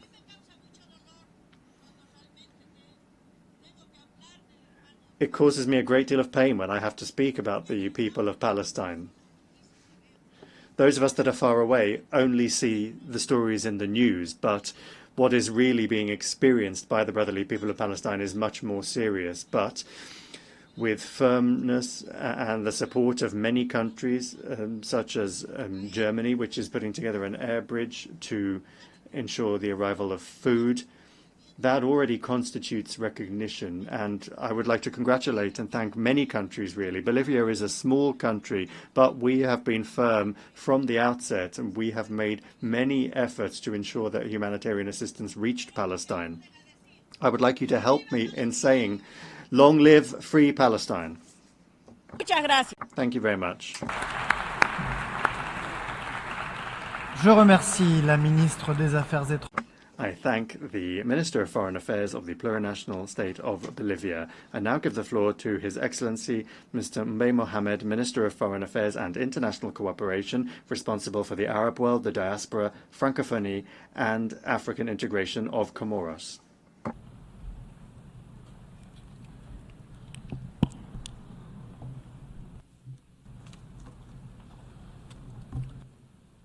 Monsieur le Co-Président, Distinguished co-chairs, Secretary General, President of the General Assembly,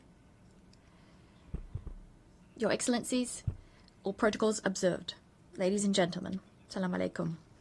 In 2015, in the same house, a symbol of diplomacy, living together, and international law, global goals were adopted so as to eradicate poverty, protect our planet, and ensure that all humans live in peace and prosperity, that they will live in peace and prosperity by 2030. A decade later, as we inch closer to the 2030 horizon, a deadline we fixed ourselves for offering humanity the right to live in peace and prosperity without any distinction based on race or religion. At this time, the Palestinian people is confronted with a choice between death by bombs or death by hunger. Every day, men, women, and children are dying, while we cannot take action to stop this genocide unfolding before our very eyes. Excellencies, ladies and gentlemen, today, even the deaf hear the cries of Palestinian children. The blind can see the bloodbath, the deprivation and desolation of the Palestinian people. Excellencies, ladies and gentlemen, this meeting comes at a crucial point for peace and security in the Middle East. It reflects the renewed will of the international community to revive the peace process on just, equitable, and lasting foundations in keeping with international law and relevant United Nations resolution. Right now, the world has its eyes upon us at a time when international law, a sentinel, a guarantor of global peace and security, is being trampled like never before. It's as if our world had become a wilderness where might makes right. A world which seems to have lost its soul, the soul of our humanity, a world which is lost. So today, when all hope is permissible, will we be able to meet the legitimate expectations of this people, which calls for its right to life, simply to life, to dignity and to hope. A people the suffering of which is the mirror of our collective failure to guarantee peace and justice. The solution proposed by the United Nations, that is, a Palestinian state living peacefully side by side with Israel, is the only way forward. Excellencies, ladies and gentlemen, my country, the Union of the Comoros, is loyal to its principles, respect for international law. We'd like to solemnly reiterate our unswerving support to the two-state solution with East Jerusalem as the capital of the State of Palestine. Excellencies, ladies and gentlemen, the Union of the Comoros welcomes the convening of this international conference, co-chaired by France and Saudi Arabia under the auspices of the United Nations. A meeting being held just a few weeks before the 80th session of the General Debate of the General Assembly. Given the pace of massacres being perpetrated against the Palestinian people, by the time the next General Assembly takes place, we risk having on our conscience the fact that we didn't manage to act to save thousands of innocent lives. Thus, we are duty-bound to come out of this conference with the deepest conviction that we resolutely placed the future of the Palestinian people atop our international agenda. Excellencies, ladies and gentlemen, for decades now, voices have cried out to denounce the injustice being subjected on the Palestinian people. After decades of suffering endured by the Palestinian people, the time for truth and action has come. This conference, will it be one which recognizes the right to life and justice for the Palestinian people, or will it be one characterized by ineffectual speeches, shorn of any immediate prospects? Ladies and gentlemen, regardless of what the answer is, one thing is certain. Someday, history will judge us.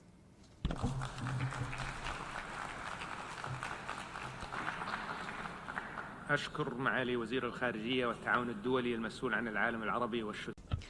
I thank the Minister of Foreign Affairs and International Cooperation, Francophonie, the Diaspora and African Integration, and on behalf of Saudi Arabia, France, and the chairs of the working groups of the conference, Brazil, Canada, Egypt, Indonesia, Ireland, Italy, Japan, the Hashemite Kingdom of Jordan, Mexico, the Kingdom of Norway, Qatar, Spain, Turkey, the United Kingdom, the European Union, the League of Arab States, on behalf of all of these, to adopt the outcome document and its annexes as per Resolution 79/81 adopted on the 3rd of December last year. The outcomes are in fact proposals across the humanitarian, legal, security, and narratives pillar, so as to implement the two-state solution and guarantee peace and security for all. We call on you to support this document before the end of the 79th session of the General Assembly by contacting the missions of Saudi Arabia and France in New York.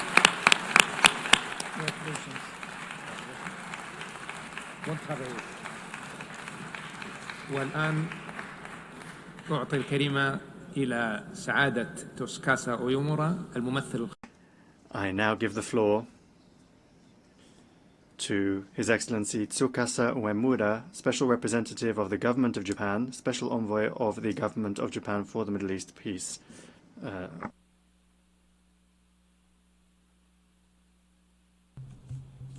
Thank you, co-chairs. We extend our sincere gratitude to France and Saudi Arabia for their leadership in convening this high-level conference. In collaboration with Norway, our trusted partner and co-chair of the Working Group 4, we have engaged in vital discussions on practical measures to enhance the economic viability of the Palestinian state as part of our collective efforts toward a two-state solution. Co-chairs, Excellencies, the people of Gaza are enduring a grave humanitarian crisis marked by hunger and malnutrition. The conflict, now spanning a total of 21 months, have caused significant loss of lives, including innocent civilians and aid workers, such as staff from UNRWA. This is a profound tragedy. Humanitarian aid must never be contingent on political or military considerations. It is imperative that the United Nations and humanitarian agencies can operate independently and impartially. In this regard, we reaffirm that UNRWA continues to play an indispensable role in supporting Palestine refugees across the region.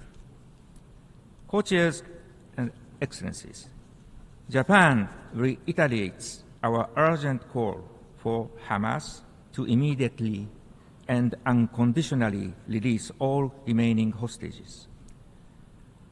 In the meantime, Japan firmly opposes any action that undermines the realization of a two-state solution, including the potential reoccupation of Gaza and the expansion of settlement activities in the West Bank.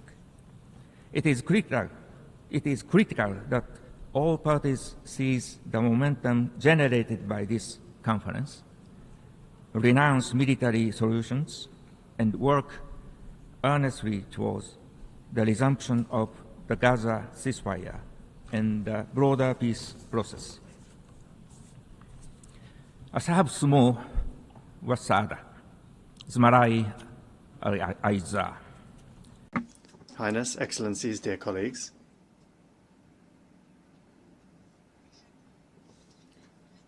Japan fully recognizes the legitimate aspirations of the Palestinian people to create an independent state.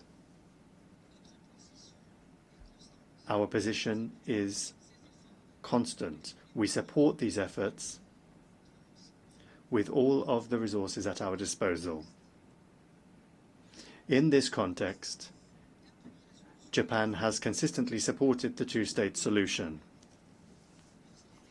And when it was a member of the Security Council last year, it voted in favor of the resolution supporting the request from Palestine to become a fully fledged member of the United Nations.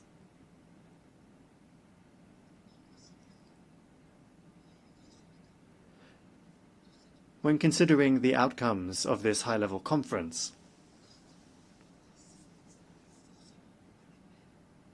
based on the principles of strengthening peace,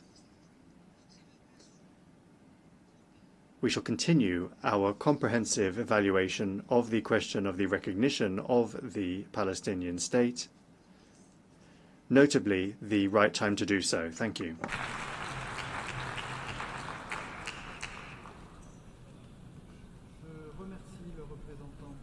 Je remercie le représentant spécial. I thank the Special Representative of the Government of Japan and Special Envoy of the Government of Japan for the Middle East peace. And I now give the floor to His Excellency Jun Tsai, Special Envoy of the Chinese Government on the Middle East issue.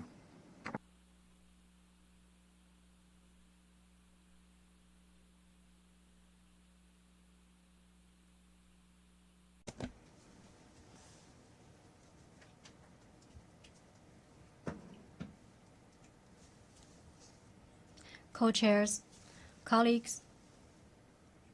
First, on behalf of China, I thank France, Saudi Arabia, and the UN for preparing for the conference. In December last year, a resolution was adopted at the General Assembly asking to hold a conference with the theme of peaceful settlement of the question of Palestine and the implementation of the two-state solution. Today, we're gathering here at the UN for comprehensive, just, and lasting peace between Palestine and Israel to send the strongest voice ever calling for political settlement of the two-state solution. But at this very moment, the war flames are still raging in Gaza, innocent lives are still being lost, and unprecedented humanitarian crisis persists, eroding the very foundation for implementing the two-state solution. Under the current urgent circumstances, the international community must not only sit down for solution, but also stand up for action, taking real steps to advance the two-state solution. To this end, China's proposals are as follows. First, we must pursue a comprehensive ceasefire with the utmost urgency to ease the humanitarian crisis. For over 600 days of the conflict, Gaza has already been reduced to rubble and ruins. Amid the hail of bullets and shells, civilian safety cannot be guaranteed, let alone progress toward a political solution. The authority of the Security Council must be upheld.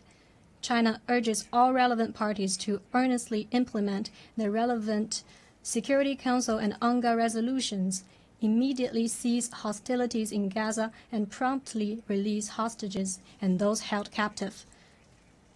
China asks Israel to fulfill its obligations under international humanitarian law, immediately and fully restore humanitarian access to Gaza, and supports the UN and international organizations in playing a leading role in delivering aid to Gaza. China calls on the Security Council to take all actions necessary to end this worst humanitarian catastrophe of the 21st century as soon as possible and create practical conditions for implementing the two-state solution. Second, we must uphold the principle of Palestinians governing Palestine for the governance of Gaza and the West Bank. Gaza and the West Bank are inseparable parts of the Palestinian territory. Any forced alteration of Gaza's status and encroachment upon the West Bank will bring no peace, but only new chaos, and bring a failing prospect of the two-state solution. China firmly opposes all words and deeds that violate international law and that seek to hollow out the two-state solution. China opposes settlement building, supports the Gaza reconstruction plan endorsed by the Arab Summit and the OIC Ministerial, and supports the PA in exercising effective jurisdiction over all Palestinian territory, including Gaza and the West Bank. China is ready to contribute its share to Gaza reconstruction. Third, we must support internal solidarity of Palestine and assist Palestine in strengthening governance capacity and economic resilience. Different factions in Palestine should seek common grounds and unite as one, which is the political precondition for an independent state of Palestine. China has long been dedicated to advancing national solidarity and unity of Palestine and supported the PA in strengthening authority, governance capacity, and effectiveness. Last year in July, China invited all Palestinian factions to Beijing for reconciliation talks with the signing of a Beijing Declaration. Economy and livelihood are the material foundation for Palestinian sustainable development. China, through bilateral and multilateral channels, provides aids and training programs for Palestine. And China is ready to join the international community to continue humanitarian assistance and development support to Palestine. Fourth, we must safeguard the peace momentum for implementing the two-state solution. The current conflict is the bitter consequence of the prolonged marginalization of the question of Palestine. Now it awakens global attention. International sympathy for Palestine and support for the two-state solution have reached unprecedented levels. We all should seize this opportunity to demonstrate greater resolve and build stronger synergy to translate the two-state solution into action. China firmly supports the establishment of an independent state of Palestine based on the 1967 borders, with East Jerusalem as its capital and enjoying full sovereignty. China calls on the UN to promptly admit Palestine as a full member state. China urges relevant countries not to set obstacles in the process, and appeals to countries that haven't yet recognized Palestine to do so without delay. Fifth, we must have a vision of common, comprehensive, cooperative, and sustainable security for achieving lasting peace and stability in the Middle East. The question of Palestine is the core of the Middle East issue, while situation in the Middle East also impacts the prospect for resolving the question of Palestine. China maintains that Palestine, Israel, and all the other regional countries rely on each other to enjoy security. Unilateral security approaches are untenable. Only common security can guarantee lasting peace by eliminating the breeding grounds for violence and hatred. Israel's legitimate security concerns should be respected, and Palestine's rights to existence, statehood, and development must also be realized. China sincerely hopes to see the peaceful coexistence of regional states at an early date, which will lead to peace, stability, and shared prosperity of the region. China stands ready to work with the international community to play a constructive role in de-escalating the regional tension. Colleagues, for however long the road is, we shall reach the end by walking. However difficult a task is, we shall accomplish it by doing. The two-state solution is the only feasible path to resolving the question of Palestine, and it represents the broadest international consensus. China hopes that this conference will inject new momentum into the realization of the two-state solution with a clear timeline and a roadmap. China will keep working with the international community to achieve ceasefire in Gaza, and on this basis promote an early, comprehensive, just, and lasting solution to the question of Palestine. Thank you.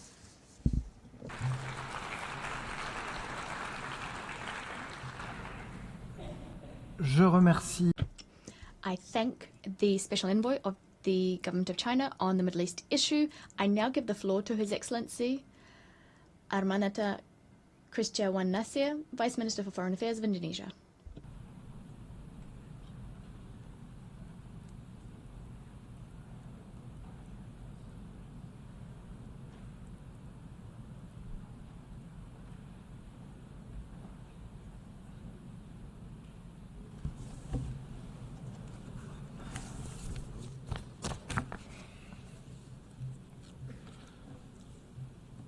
Co-chairs, Excellencies, let me begin by thanking the government of France and the Kingdom of Saudi Arabia for convening this vital conference on implementing the two-state solution.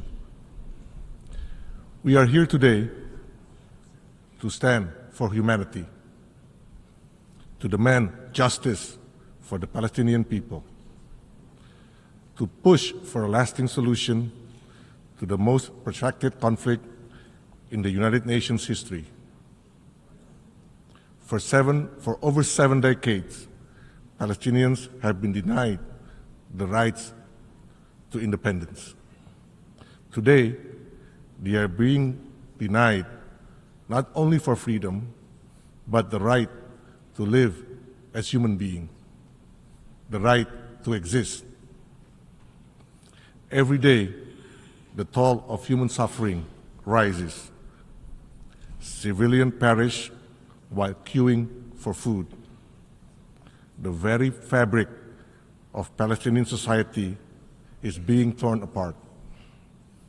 When food aid becomes a death sentence, how much worse must it get before we act? We have all spoken loudly. We have condemned. But now we must ask, how much longer will we allow this to continue? How much more life must be lost before the multilateral system fulfill its purpose to uphold peace and justice? Excellencies, Indonesia is proud to co-chair the Roundtable on Security with Italy. We bring the voice of solidarity, of principles, and of actions. This conference must be more than just another UN gathering. It must be a rallying point for global conscience. The future must not be a one-state reality built on annexation and apartheid. It must be a two-state solution where Israel and Palestine living side by side in peace and security within recognized borders based on the 1967 line, in accordance with international law, UN resolutions, and international agreements.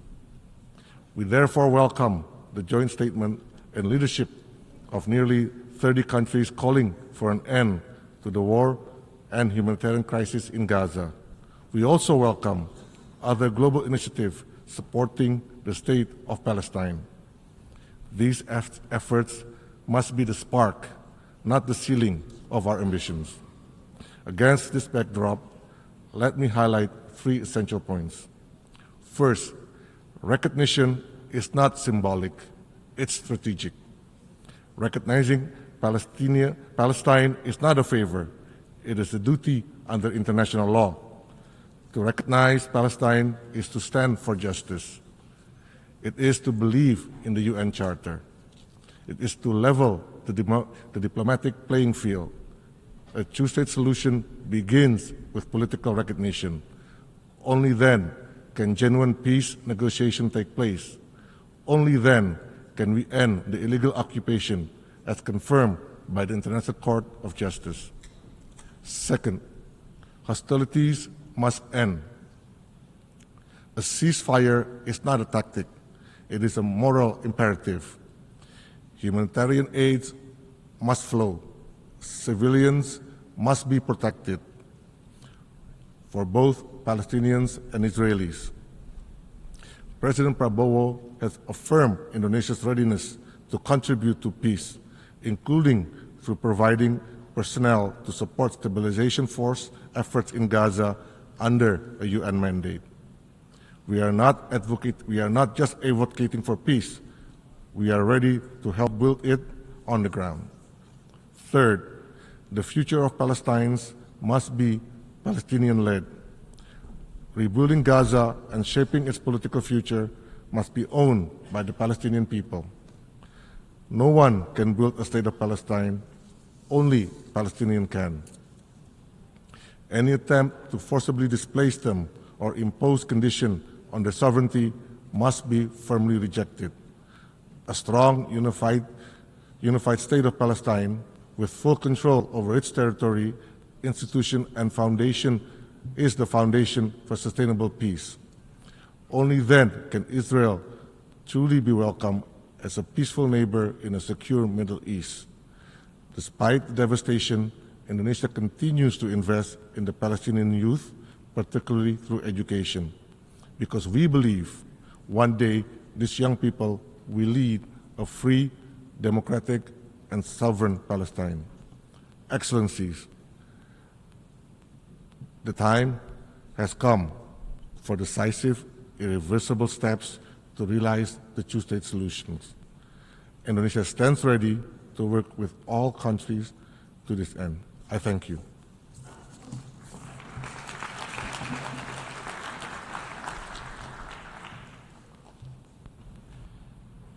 Je remercie le I thank the Vice Minister for Foreign Affairs of Indonesia, and I now give the floor to His Excellency, Mr. David Lammy, the Secretary of State for Foreign Affairs, Commonwealth and Development, United Kingdom.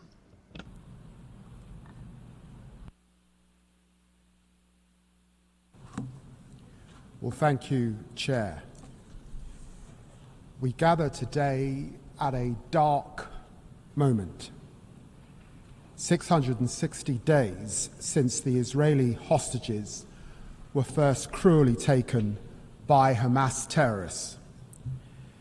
There is no possible justification for this suffering and only a clear duty that we help to bring it to an end. The devastation in Gaza is heartbreaking. Children are starving, and Israel's drip feeding of aid has horrified the world. These are an affront to the values of the Charter of the United Nations. Last week, Britain led 28 countries in demanding an immediate end to this terrible war, and we set the region on a path to a better future.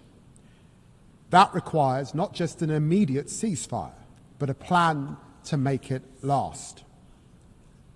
Colleagues, our history means that Britain bears a special burden of responsibility to support the two-state solution. In the last 12 months, the United Kingdom government has repeatedly taken action in the face of the current crisis. We restored funding to UNRWA. We suspended arms exports that could be used in Gaza. We provided tens of millions of pounds in humanitarian assistance. We signed a landmark agreement with the Palestinian Authority, and we stood up for the independence of the international courts. We have delivered 3 sanctions packages on violent settlers, and we suspended trade negotiations with the Israeli government, and we sanctioned far-right Israeli ministers for incitement. Yet, dear friends, the situation on the ground continues to worsen, and the two-state solution is in peril. And so to reach that better future, we must first reflect on the past. 108 years ago, my predecessor as British Foreign Secretary, Arthur Balfour, signed the declaration that bears his name. It helped lay the foundations for a homeland for the Jewish people. and Britain can be proud of that. Our support for Israel, its right to exist, and the security of its people is steadfast. However, the Balfour Declaration came with the solemn promise that nothing shall be done, nothing which may prejudice the civil and religious rights of the Palestinian people as well. And colleagues, this has not been upheld, and it is a historical injustice which continues to unfold. As diplomats and politicians, we have become accustomed to uttering the words, a two-state solution. Countless times, this Assembly and the Security Council has proclaimed that there must be a two-state resolution. Resolution after resolution. Resolution 181, Resolution 242, Resolution 446, Resolution 1515, Resolution 2334. These cannot be just numbers on a page, but the conviction of a deeply frustrated world. Chairs, Hamas must never be rewarded for the monstrous attack on October the 7th. It must immediately release the hostages, agree to an immediate ceasefire, accept it will have no role in governing Gaza, and commit to disarmament. But Hamas are not the Palestinian people, and there is no contradiction between support for Israel's security and support for Palestinian statehood. Indeed, the opposite is true. Let me be clear. The Netanyahu government's rejection of a two-state solution is wrong. It's wrong morally and it's wrong strategically. It harms the interests of the Israeli people, closing off the only path to a just and lasting peace. And that is why we are determined to protect the viability of a two-state solution.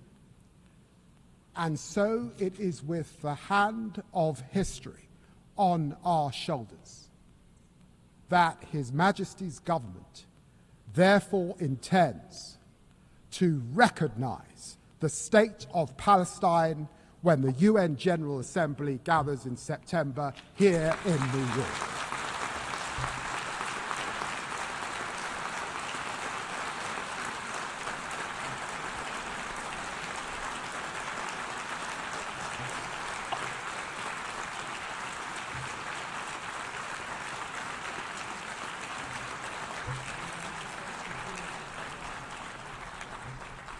Friends, we will do this unless the Israeli government acts to end the appalling situation in Gaza, ends its military campaign, and commits to a long, sustainable peace based on a two-state solution.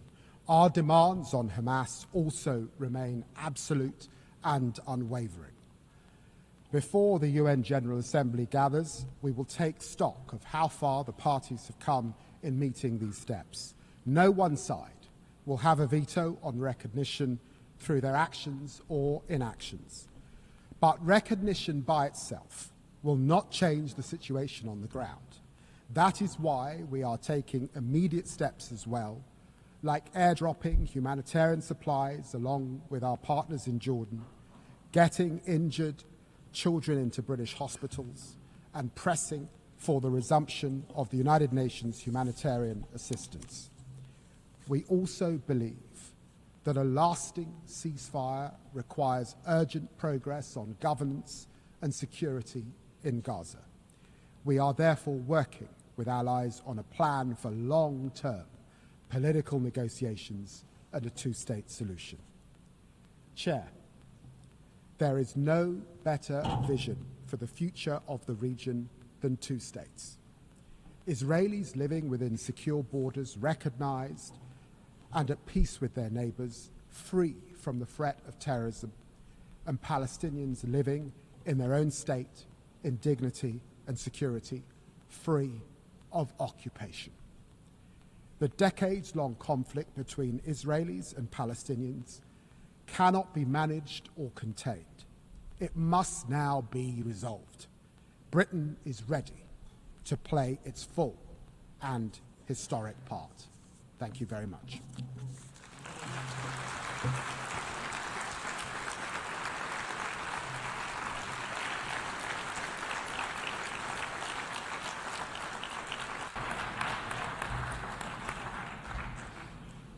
Je remercie très... I very much thank the Secretary of State for Foreign, Commonwealth and Development Affairs of the United Kingdom.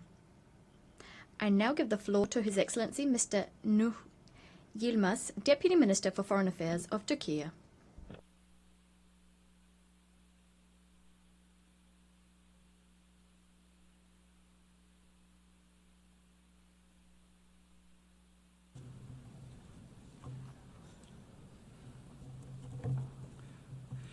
Esteemed ministers, excellencies, dear colleagues, I would like to start by expressing my appreciation to the co-chairs, France and Saudi Arabia, for taking the lead to revitalize the efforts for the implementation of the two-state solution. I also express our thanks to our fellow co-chair, Ireland, in the working group on preserving the two-state solution for its close cooperation. The two-state solution remains central to not only the peaceful settlement of the conflict, but also to preserving sustainable peace and security in the broader region. We should remember the reason why the two-state solution is not achieved so far: occupation. Therefore, any realistic solution has to face with this cruel nature of the occupation. In other words, the root cause of the problem, i.e., the Israeli occupation of the Palestinian territory, should be addressed for any viable solution. Again, let me remind you that the reason why this conference was delayed was Israel's attacks on Iran. This is a testament to the urgency of ending Israel's aggression, expansionism, and policy of strategic destabilization in the region. Israel has strategically been exporting instability to the whole region by seeking for endless wars with hegemonic intentions. No central authority is spared, weakened state structures are sought, failed states are desired and even engineered. That begins and ends with the establishment of a sovereign Palestinian state, based on the 1967 borders with East Jerusalem as its capital. Horrendous images of innocent civilians, children, babies dying from hunger or shootings in Gaza shake all of us. The images that come out of Gaza in the 21st century will haunt humanity for the years to come. The genocide committed by Israel in Gaza is a dark stain on the international order. There are signs that the international order is being adversely affected by the continuation of this genocide. The rules-based international system is being called into question. An immediate and permanent ceasefire is the most urgent priority. Under the current circumstances, a ceasefire is not possible if the aggressor is not forced to do so. As the international community, we have the obligation to put an end to this man-made human catastrophe. For that, we have to collectively put together more pressure on Israel. For this, the recognition of the State of Palestine is the most imminent step to take by all those who have not yet done so.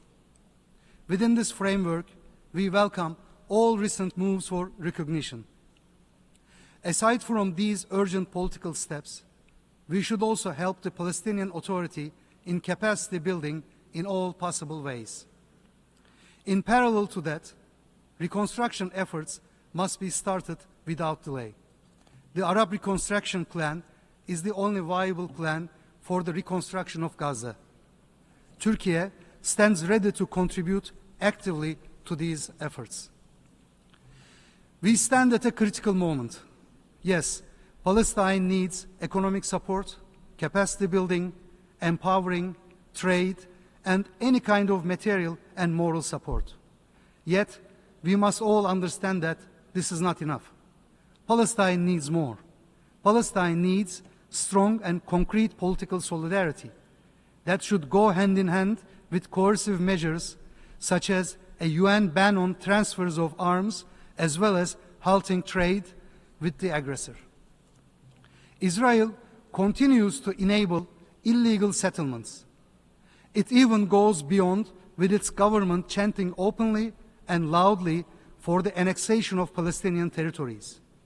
Settlerism is theft, settlerism is crime, settlerism is an anachronistic version of colonialism in the 21st century. Settler terrorism should not go unpunished.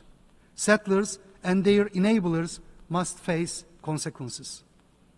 Last but not least, the implementation of the two-state solution requires solid institutions and the protection of Palestinian people. Thus, supporting the Palestinian Authority and preventing Israeli actions aiming to uproot the Palestinian nation from their homeland are crucial for any credible roadmap for Palestinian statehood. Excellencies, with regard to the draft outcome document of our conference, particularly its paragraph 11, Turkey is of the opinion that, based on the decades-long Israeli record, the handover of weapons by the Palestinian armed groups should be closely conditioned to the realization of an independent, sovereign, and contiguous Palestinian state on the 67 borders with East Jerusalem as its capital, or an agreement reached among the Palestinian groups as part of the reconciliation process. But we did not break the silence, once again, to preserve the unity of the international community. We hope that our concern will be taken into consideration by the member states in their relationships and in the future processes. Turkey will continue its unwavering support for law, justice, and hence the rights of the Palestinian people who are in desperate need of our active and concrete support. Thank you.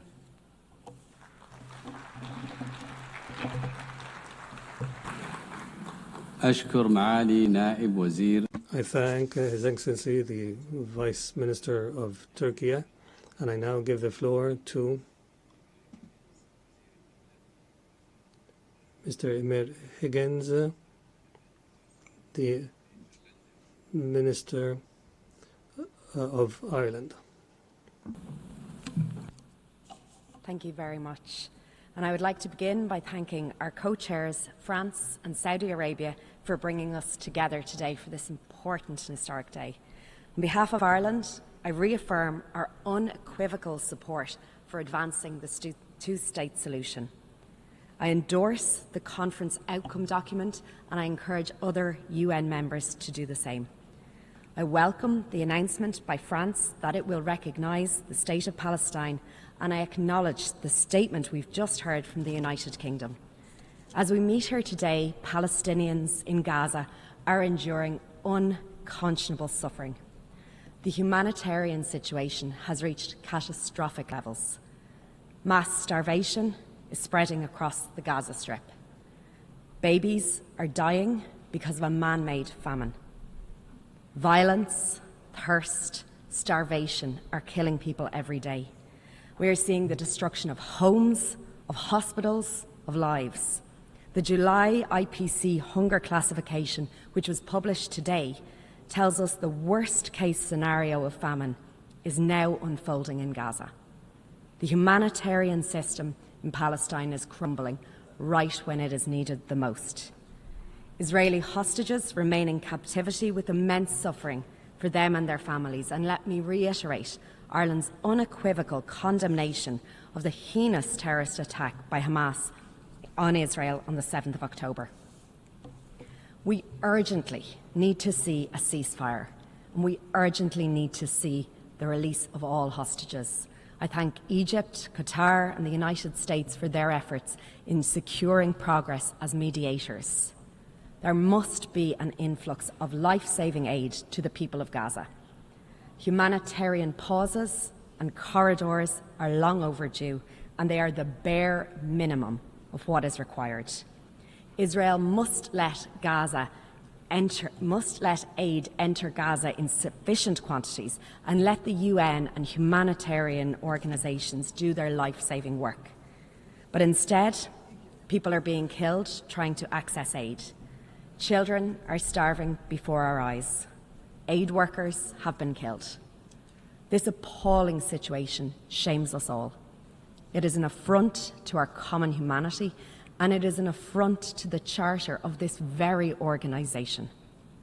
For decades, we have known the only path to a just and a lasting solution to the Israeli-Palestine conflict is the two-state solution. Two states, Israel and Palestine, living side by side in peace and in security. But for decades, we've seen collective failure to take collective and meaningful action. Today, to those suffering in Gaza and in the West Bank, the two-state solution must seem out of reach. But it cannot be. It cannot be about the long term. It has to be about the here and now. It has to be about today. And the two-state solution is key to achieving the most urgent goal, securing an immediate and sustainable ceasefire and the release of all hostages. The two-state solution is indispensable because it would deliver long-term peace, stability and security for the region as a whole. It is recognised clearly in the UN Security Council Resolution 2735, which rejects any attempt at demographic or territorial change in the Gaza Strip, including any actions that reduce the territory of Gaza. And it also reaffirms the importance of unifying the Gaza Strip with the West Bank under the Palestinian Authority. And yet, these principles are flouted with total impunity. We cannot stand by. We must demonstrate more clearly that we afford equal value to the security of Israelis and Palestinians. We, the international community, must act. We do not underestimate the difficult journey that lies ahead. In Ireland, we know this from our own experience of overcoming conflict. As former President Mary Robinson said yesterday, the arc of peace is long. And while each conflict is different, Ireland stands ready to share our relevant experience from our peace process. Ireland recognised the state of Palestine last year. We did that because we believe in the equal right to self-determination, to peace, to security and to dignity for both Israelis and Palestinians alike. We welcome the announcement by France that it will recognise Palestine, and we acknowledge the statement we've just received from the United Kingdom. We encourage other countries to recognise Palestine. We encourage those who have not done so to recognise the State of Israel. The outcome of this high-level conference must be a clear signal to the Palestinian people that we support their right to self-determination, and that we support the choice of the Palestinian leadership to achieve this through a peaceful political pathway. We welcome the commitments made by President Abbas in this regard. I reaffirm Ireland's support for the Palestinian Authority and its reform agenda. I call on Israel to release the revenues owed to the Palestinian Authority that it is withholding, revenues collected in tax that are necessary to fund vital services and to pay the salaries of workers in Palestine. This conference must be a turning point where we, the international community, mobilises at political, at economic, at financial and at security levels to set in motion the path of a two-state solution. I reiterate Ireland's unwavering support for the indispensable role of UNRWA in support of Palestinian refugees. This is vitally important right now in delivering life-saving aid in Gaza, and we must protect and we must preserve the vital mandate of UNRWA. The International Court of Justice, in its advisory opinion, has stated that the continuing Israeli presence in the occupied Palestinian territory is illegal under international law, and that settlements are also illegal. Numerous Security Council resolutions have reaffirmed that settlements are illegal. And yet in the West Bank, including East Jerusalem, we are seeing record levels of settlement construction. Large-scale displacement of the Palestinian population and unprecedented levels of violence. In Gaza, the UN High Commissioner for Human Rights has concluded that the manner in which parties to the conflict have conducted hostilities, especially Israel's choice of methods and means of warfare, has involved unprecedented disregard for international human law. Accountability for grave breaches of international law by any party has to be our focus. There must be accountability. There must be accountability for unilateral actions that undermine the viability of the two-state solution. The international community must bring an end to the devastating cycles of violence. We must make good on our commitment to implement once and for all the two-state solution.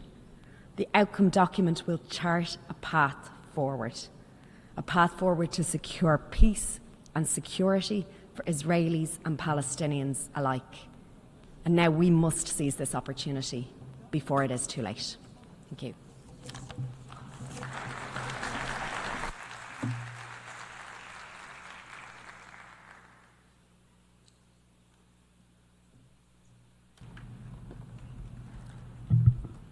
Je remercie. I thank the Minister of State at the Department of Public Expenditure, Infrastructure, Public Service Reform and Digitalisation of Ireland. I now give the floor to Her Excellency Maria Tripodi, Vice Minister for Foreign Affairs and International Cooperation of Italy.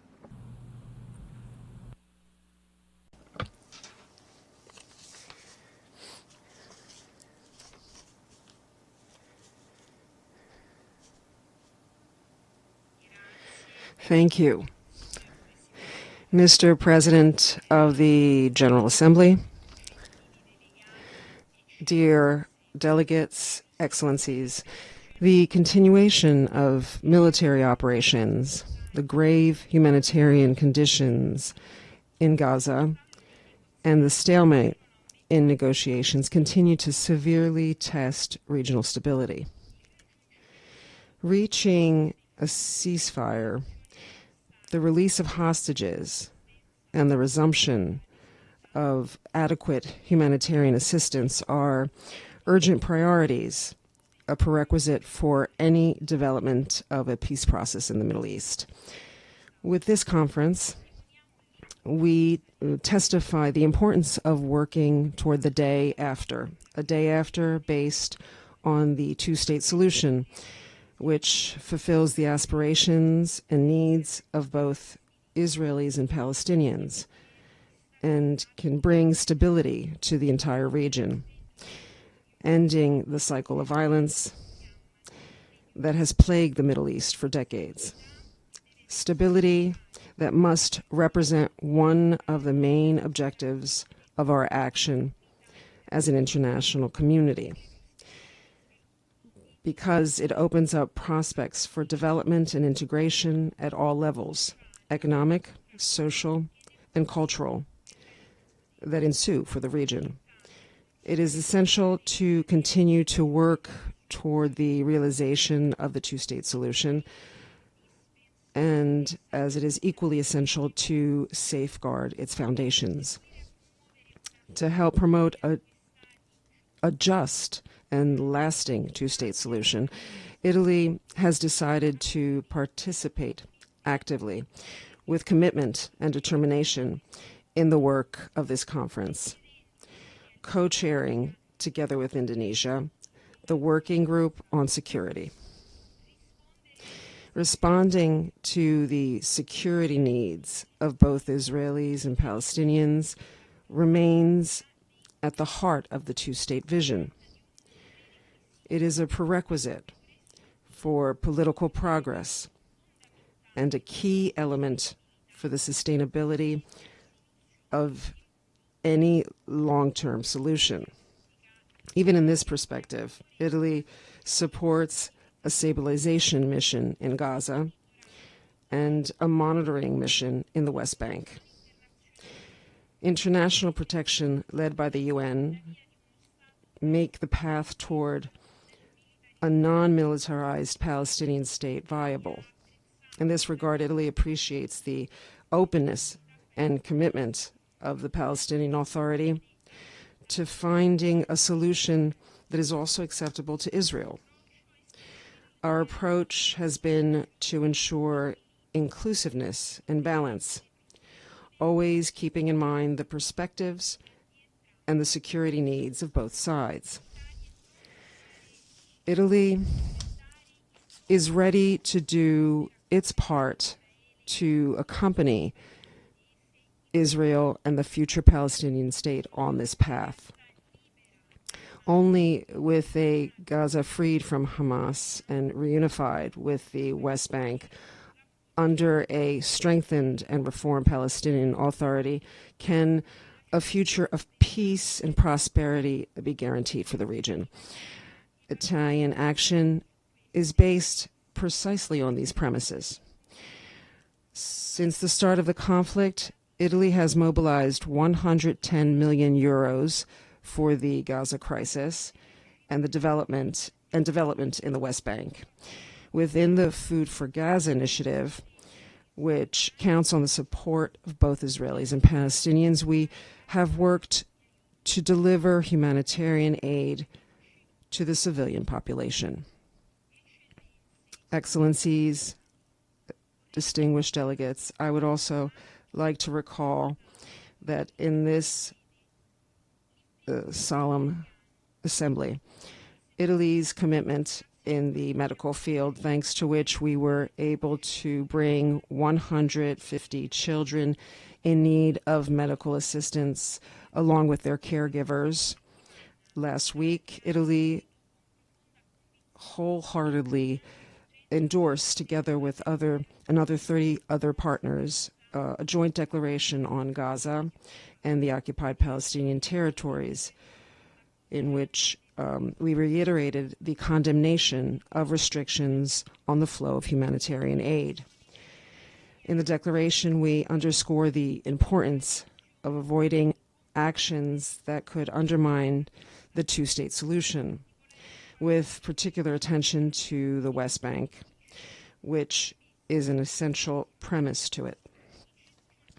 In the West Bank, our carabinieri have been present for decades to help train the Palestinian Authority's police forces, whose institutional consolidation we consider fundamental.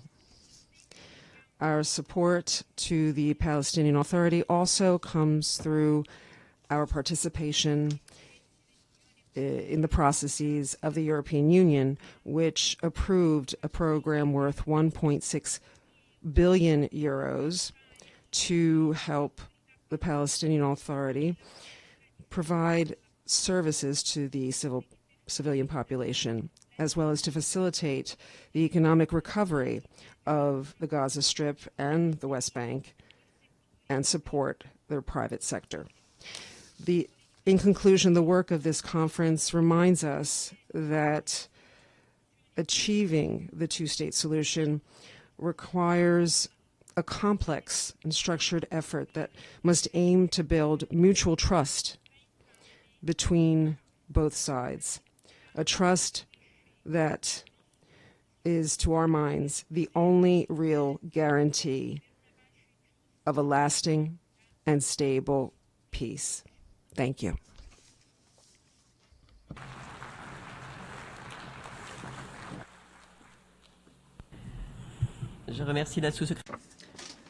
I thank the Vice Minister for Foreign Affairs and International Cooperation of Italy. I now give the floor to His Excellency Florian Hahn, Minister of State at the Federal Foreign Office of Germany.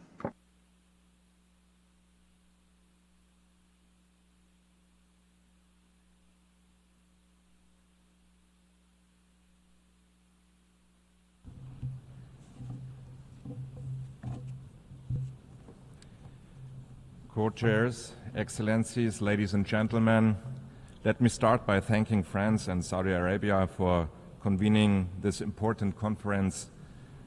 Our convening today takes place against the backdrop of the ongoing war in Gaza, raging for more than 20 months now. Nothing can be stronger, more pressing reminder of the need to resolve the Israeli-Palestinian conflict and to take action towards peace and the two-state solution. The humanitarian situation in Gaza remains utterly unacceptable. Hostages, including 7 German citizens, are still in Hamas's captivity. The man-made hunger crisis afflicting civilians in Gaza is especially unsettling.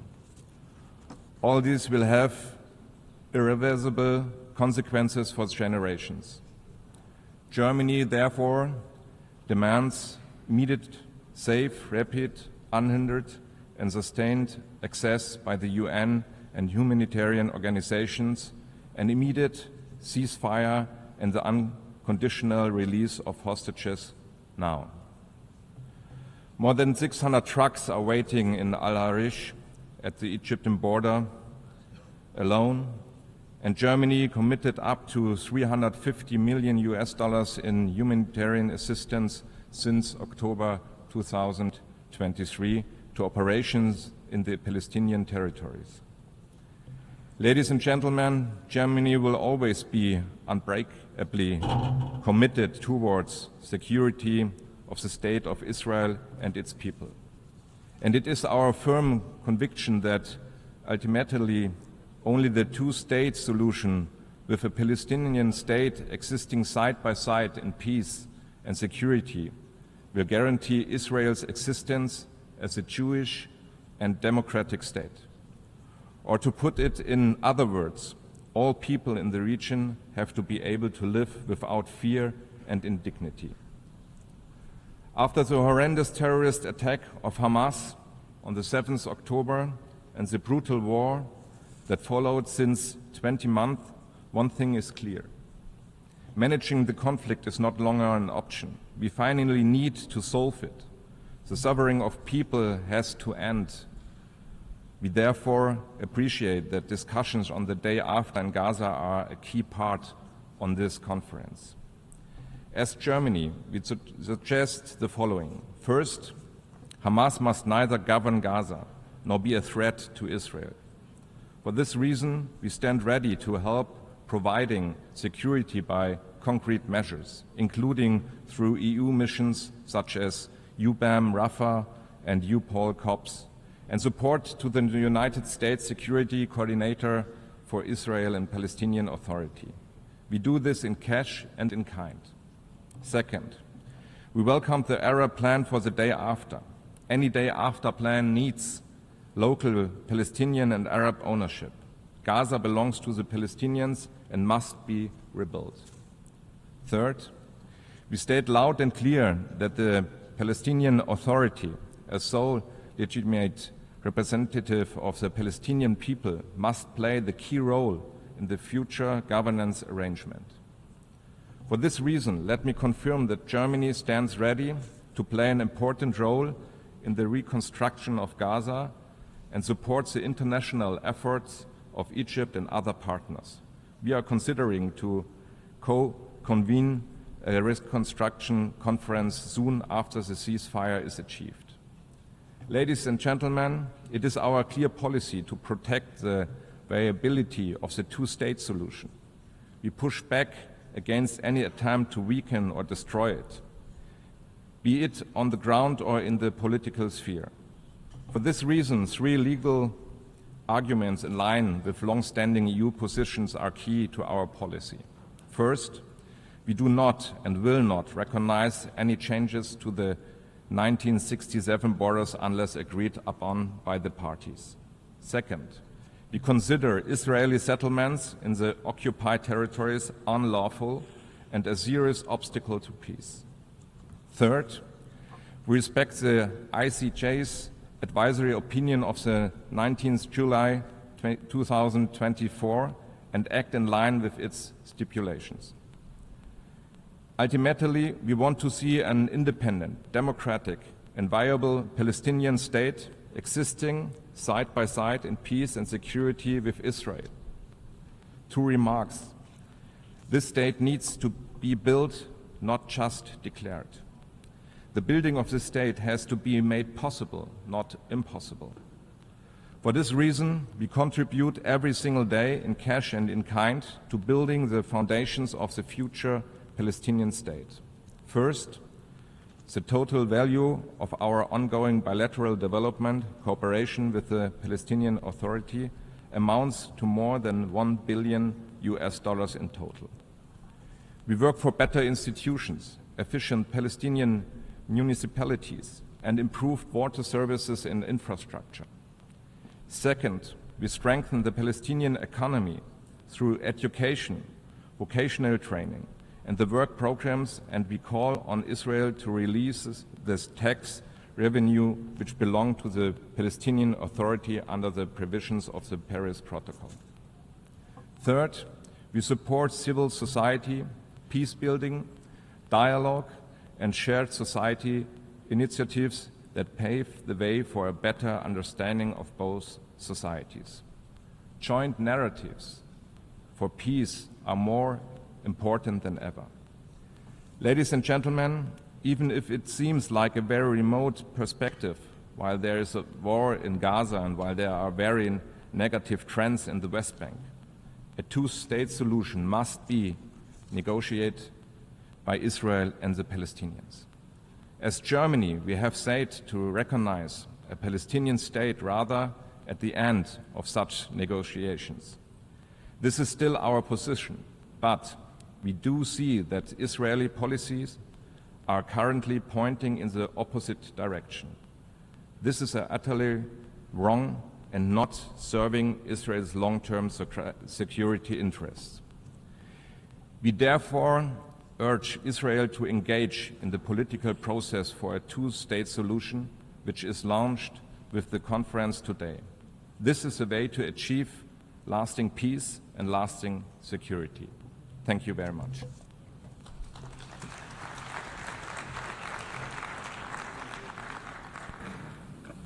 I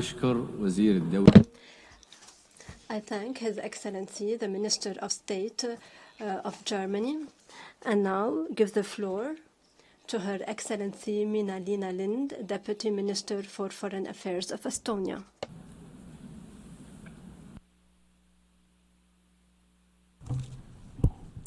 Co-chairs and colleagues, let me add Estonia's voice to some very important statements already made during this conference. So as we are living in a world increasingly shaped by conflict, the international rules-based order with the UN Charter at its core is under growing strain. One of the clearest and most painful examples in the ongoing conflict between Israel and Palestine, it stands as a symbol of our collective failure. Failure to prevent suffering, to mediate peace, to uphold international law, and to protect the innocent. We must ask ourselves, how can we, in the 21st century, allow this conflict to continue threatening both people? How many more generations must grow up amid rockets and rubble before we say, enough? There are no words enough to describe the devastation caused by escalation of violence since 7 October 2023. We must continue to strongly demand the protection of civilians, the release of hostages, distribution of life-saving aid at scale, and accountability for violations of international law. Estonia has consistently worked towards these aims and provided humanitarian assistance through international humanitarian organizations. Ending the devastation in Gaza is not only a political imperative, it is a moral one. To truly end the cycle of violence, we must address its underlying causes. The only comprehensive path forward is the two-state solution, a viable independent Palestine and a secure and recognized Israel. Two peoples living side by side in peace, dignity, and security. This path requires meaningful engagement, courage, and leadership from both Israelis and Palestinians. We need to insist on benefits of dialogue, empower responsible voices, and support those who will still believe that peace is possible. It also requires a committed international community. We need honest brokers who are guided by justice and long-term vision. We commend those countries and leaders who have undertaken that task and put in their effort throughout the years. We agree that it is high time to move beyond ideals towards practical implementation of the two-state solution. To this end, Estonia welcomes and supported the convening of this conference and is an active member of the Global Alliance for the Implementation of the Two-State Solution. There have been many valuable ideas on how to accelerate the implementation of the two-state solution, and we are ready to do our part. It has to start today. In order to materialize an independent Palestinian state, we need to strengthen the Palestinian Authority and Palestinian institutions. Estonia is a long-standing supporter of the Palestinian Authority. We have had cooperation in e-governance, helping to build digital services. We have advised Palestinian police through the EU mission and trained Palestinian diplomats at the Estonian Diplomatic School.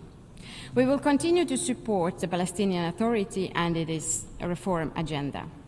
Estonia is also committed donor and partner to UNRWA and will contribute to discussions on the agency's future. The road ahead is difficult, but the alternative, continued violence and despair, is unacceptable. Let us recommit ourselves to peace as a necessity. Let us work to end this war as an act of global responsibility. And let us help bring Israelis and Palestinians together, not just because they deserve peace, but because the world needs it too. Thank you.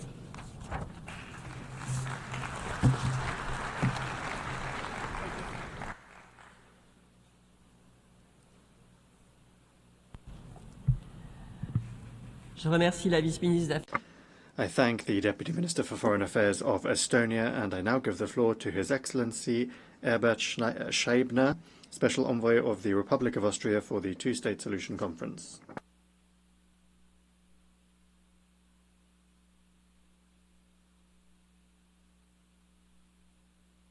Excellencies, distinguished co-chairs, ladies and gentlemen, let me begin by expressing my appreciation to the co-chairs, France and the Kingdom of Saudi Arabia, for the convening of this very important high-level conference.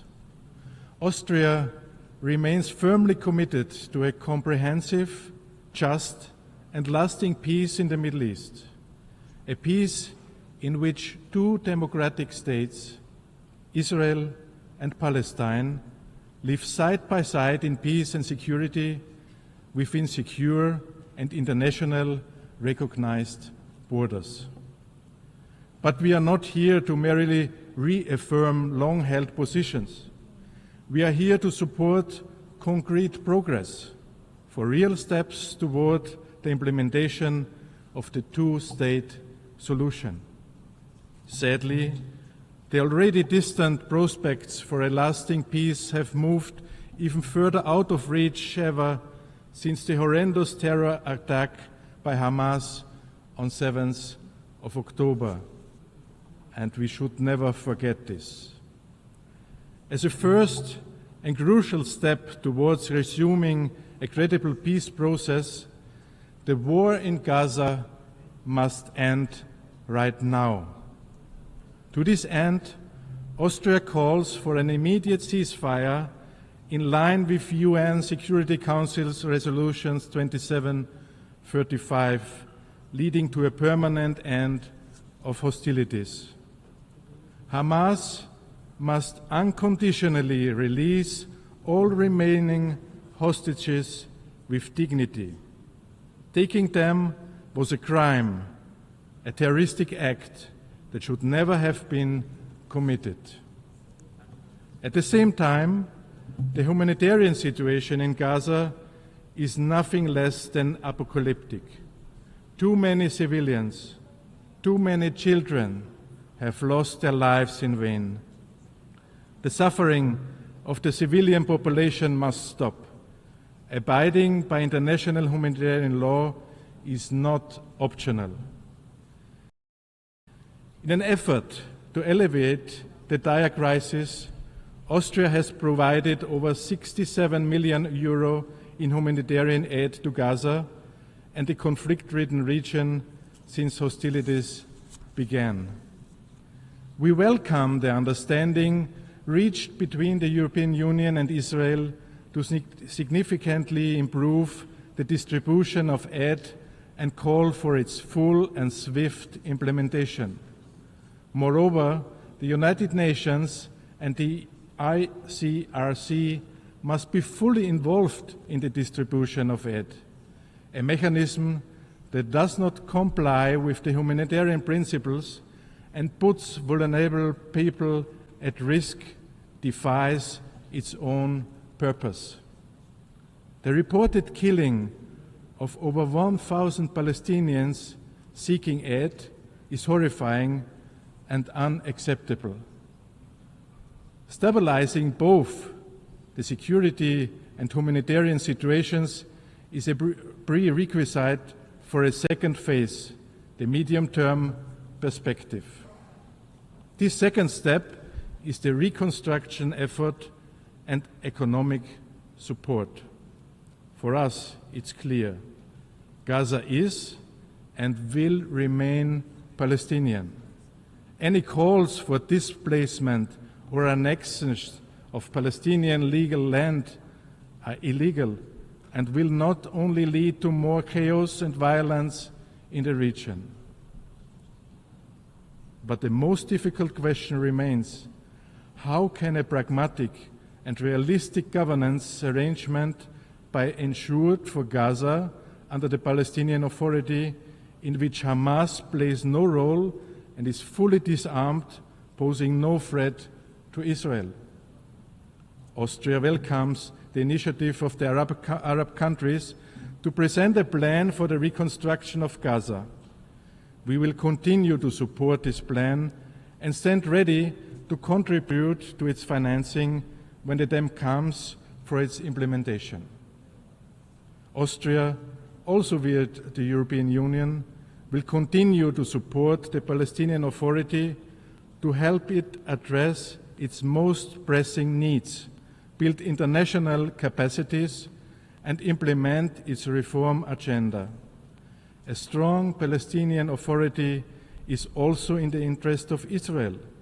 Therefore, we call on Israel to release the legitimate funds of the Palestinian Authority.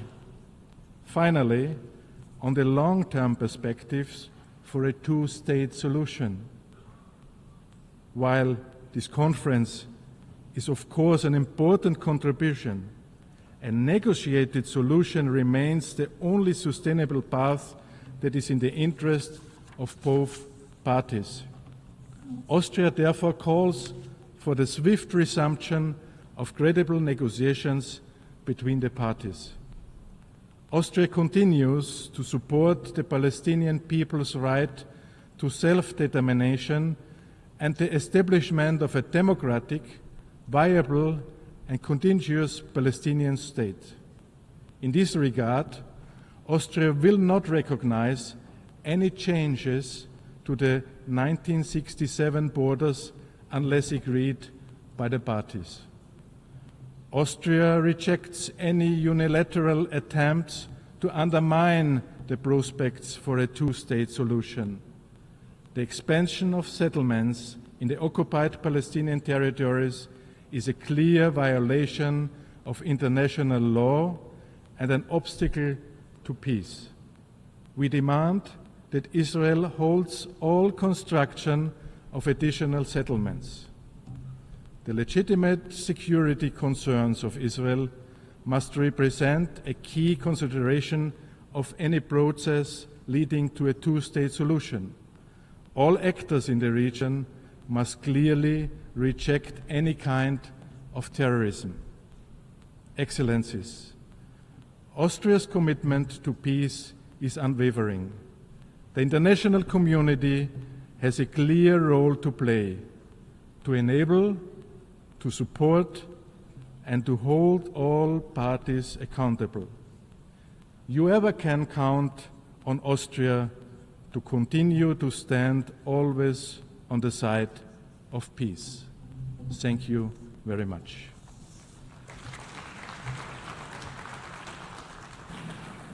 أشكر المبعوث.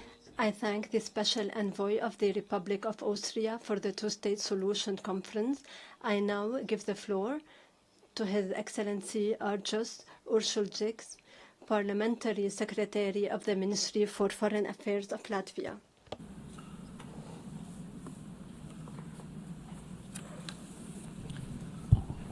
Distinguished participants, ministers, excellencies, ladies and gentlemen. Let me begin by thanking France and the Kingdom of Saudi Arabia for convening this meeting at a critically important time. As a newly elected member of the United Nations Security Council, we are humbled by the responsibility we now share in upholding international peace and security. We approach this role guided by our own history of striving for sovereignty, dignity, and international recognition. Our experience is at the foundation of our belief that we can work together and make the two-state solution a reality. We have been striving for peace in the Middle East for several decades, and the current crisis, triggered by the brutal terror attacks of Hamas against Israel, is a testament to the necessity for a political horizon that can guarantee the security of both Israel and the Palestinians. More than 1,000 civilians killed in Israel during and after 7th of October of 2023, and almost 60,000 victims in Gaza are proof that the status quo is not sustainable. It is vital not to permit Hamas terrorists and other radical groups to hijack the Palestinian cause.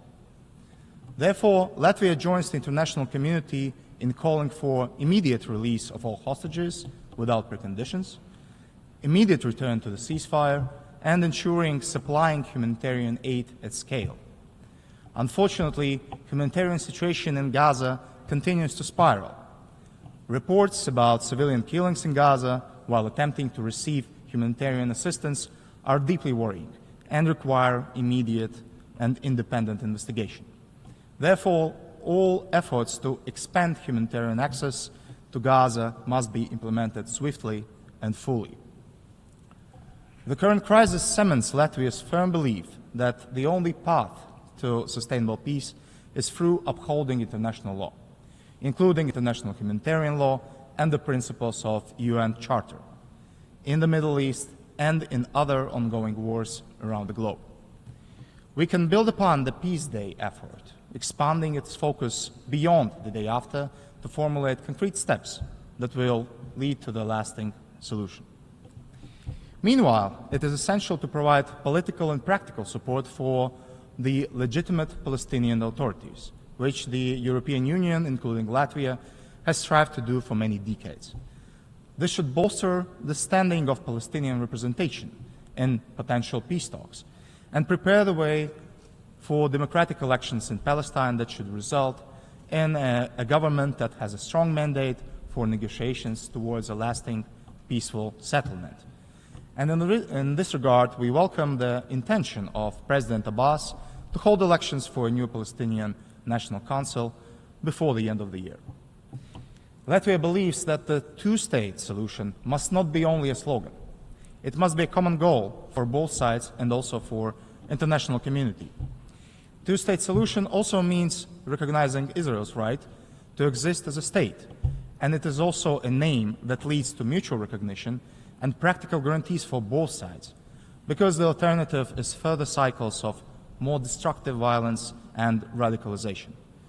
So let me take the opportunity to welcome the current conference once again as a crucial step towards building a roadmap that leads to the realization of the two-state solution.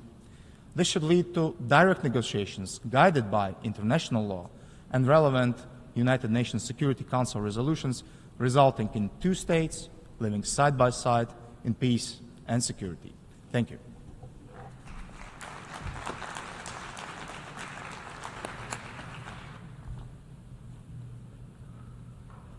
Je remercie le...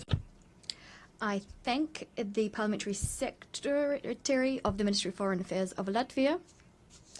We have exhausted the time available for the general debate for this meeting. The general debate will continue this afternoon at 3 p.m. in this hall. The meeting is adjourned.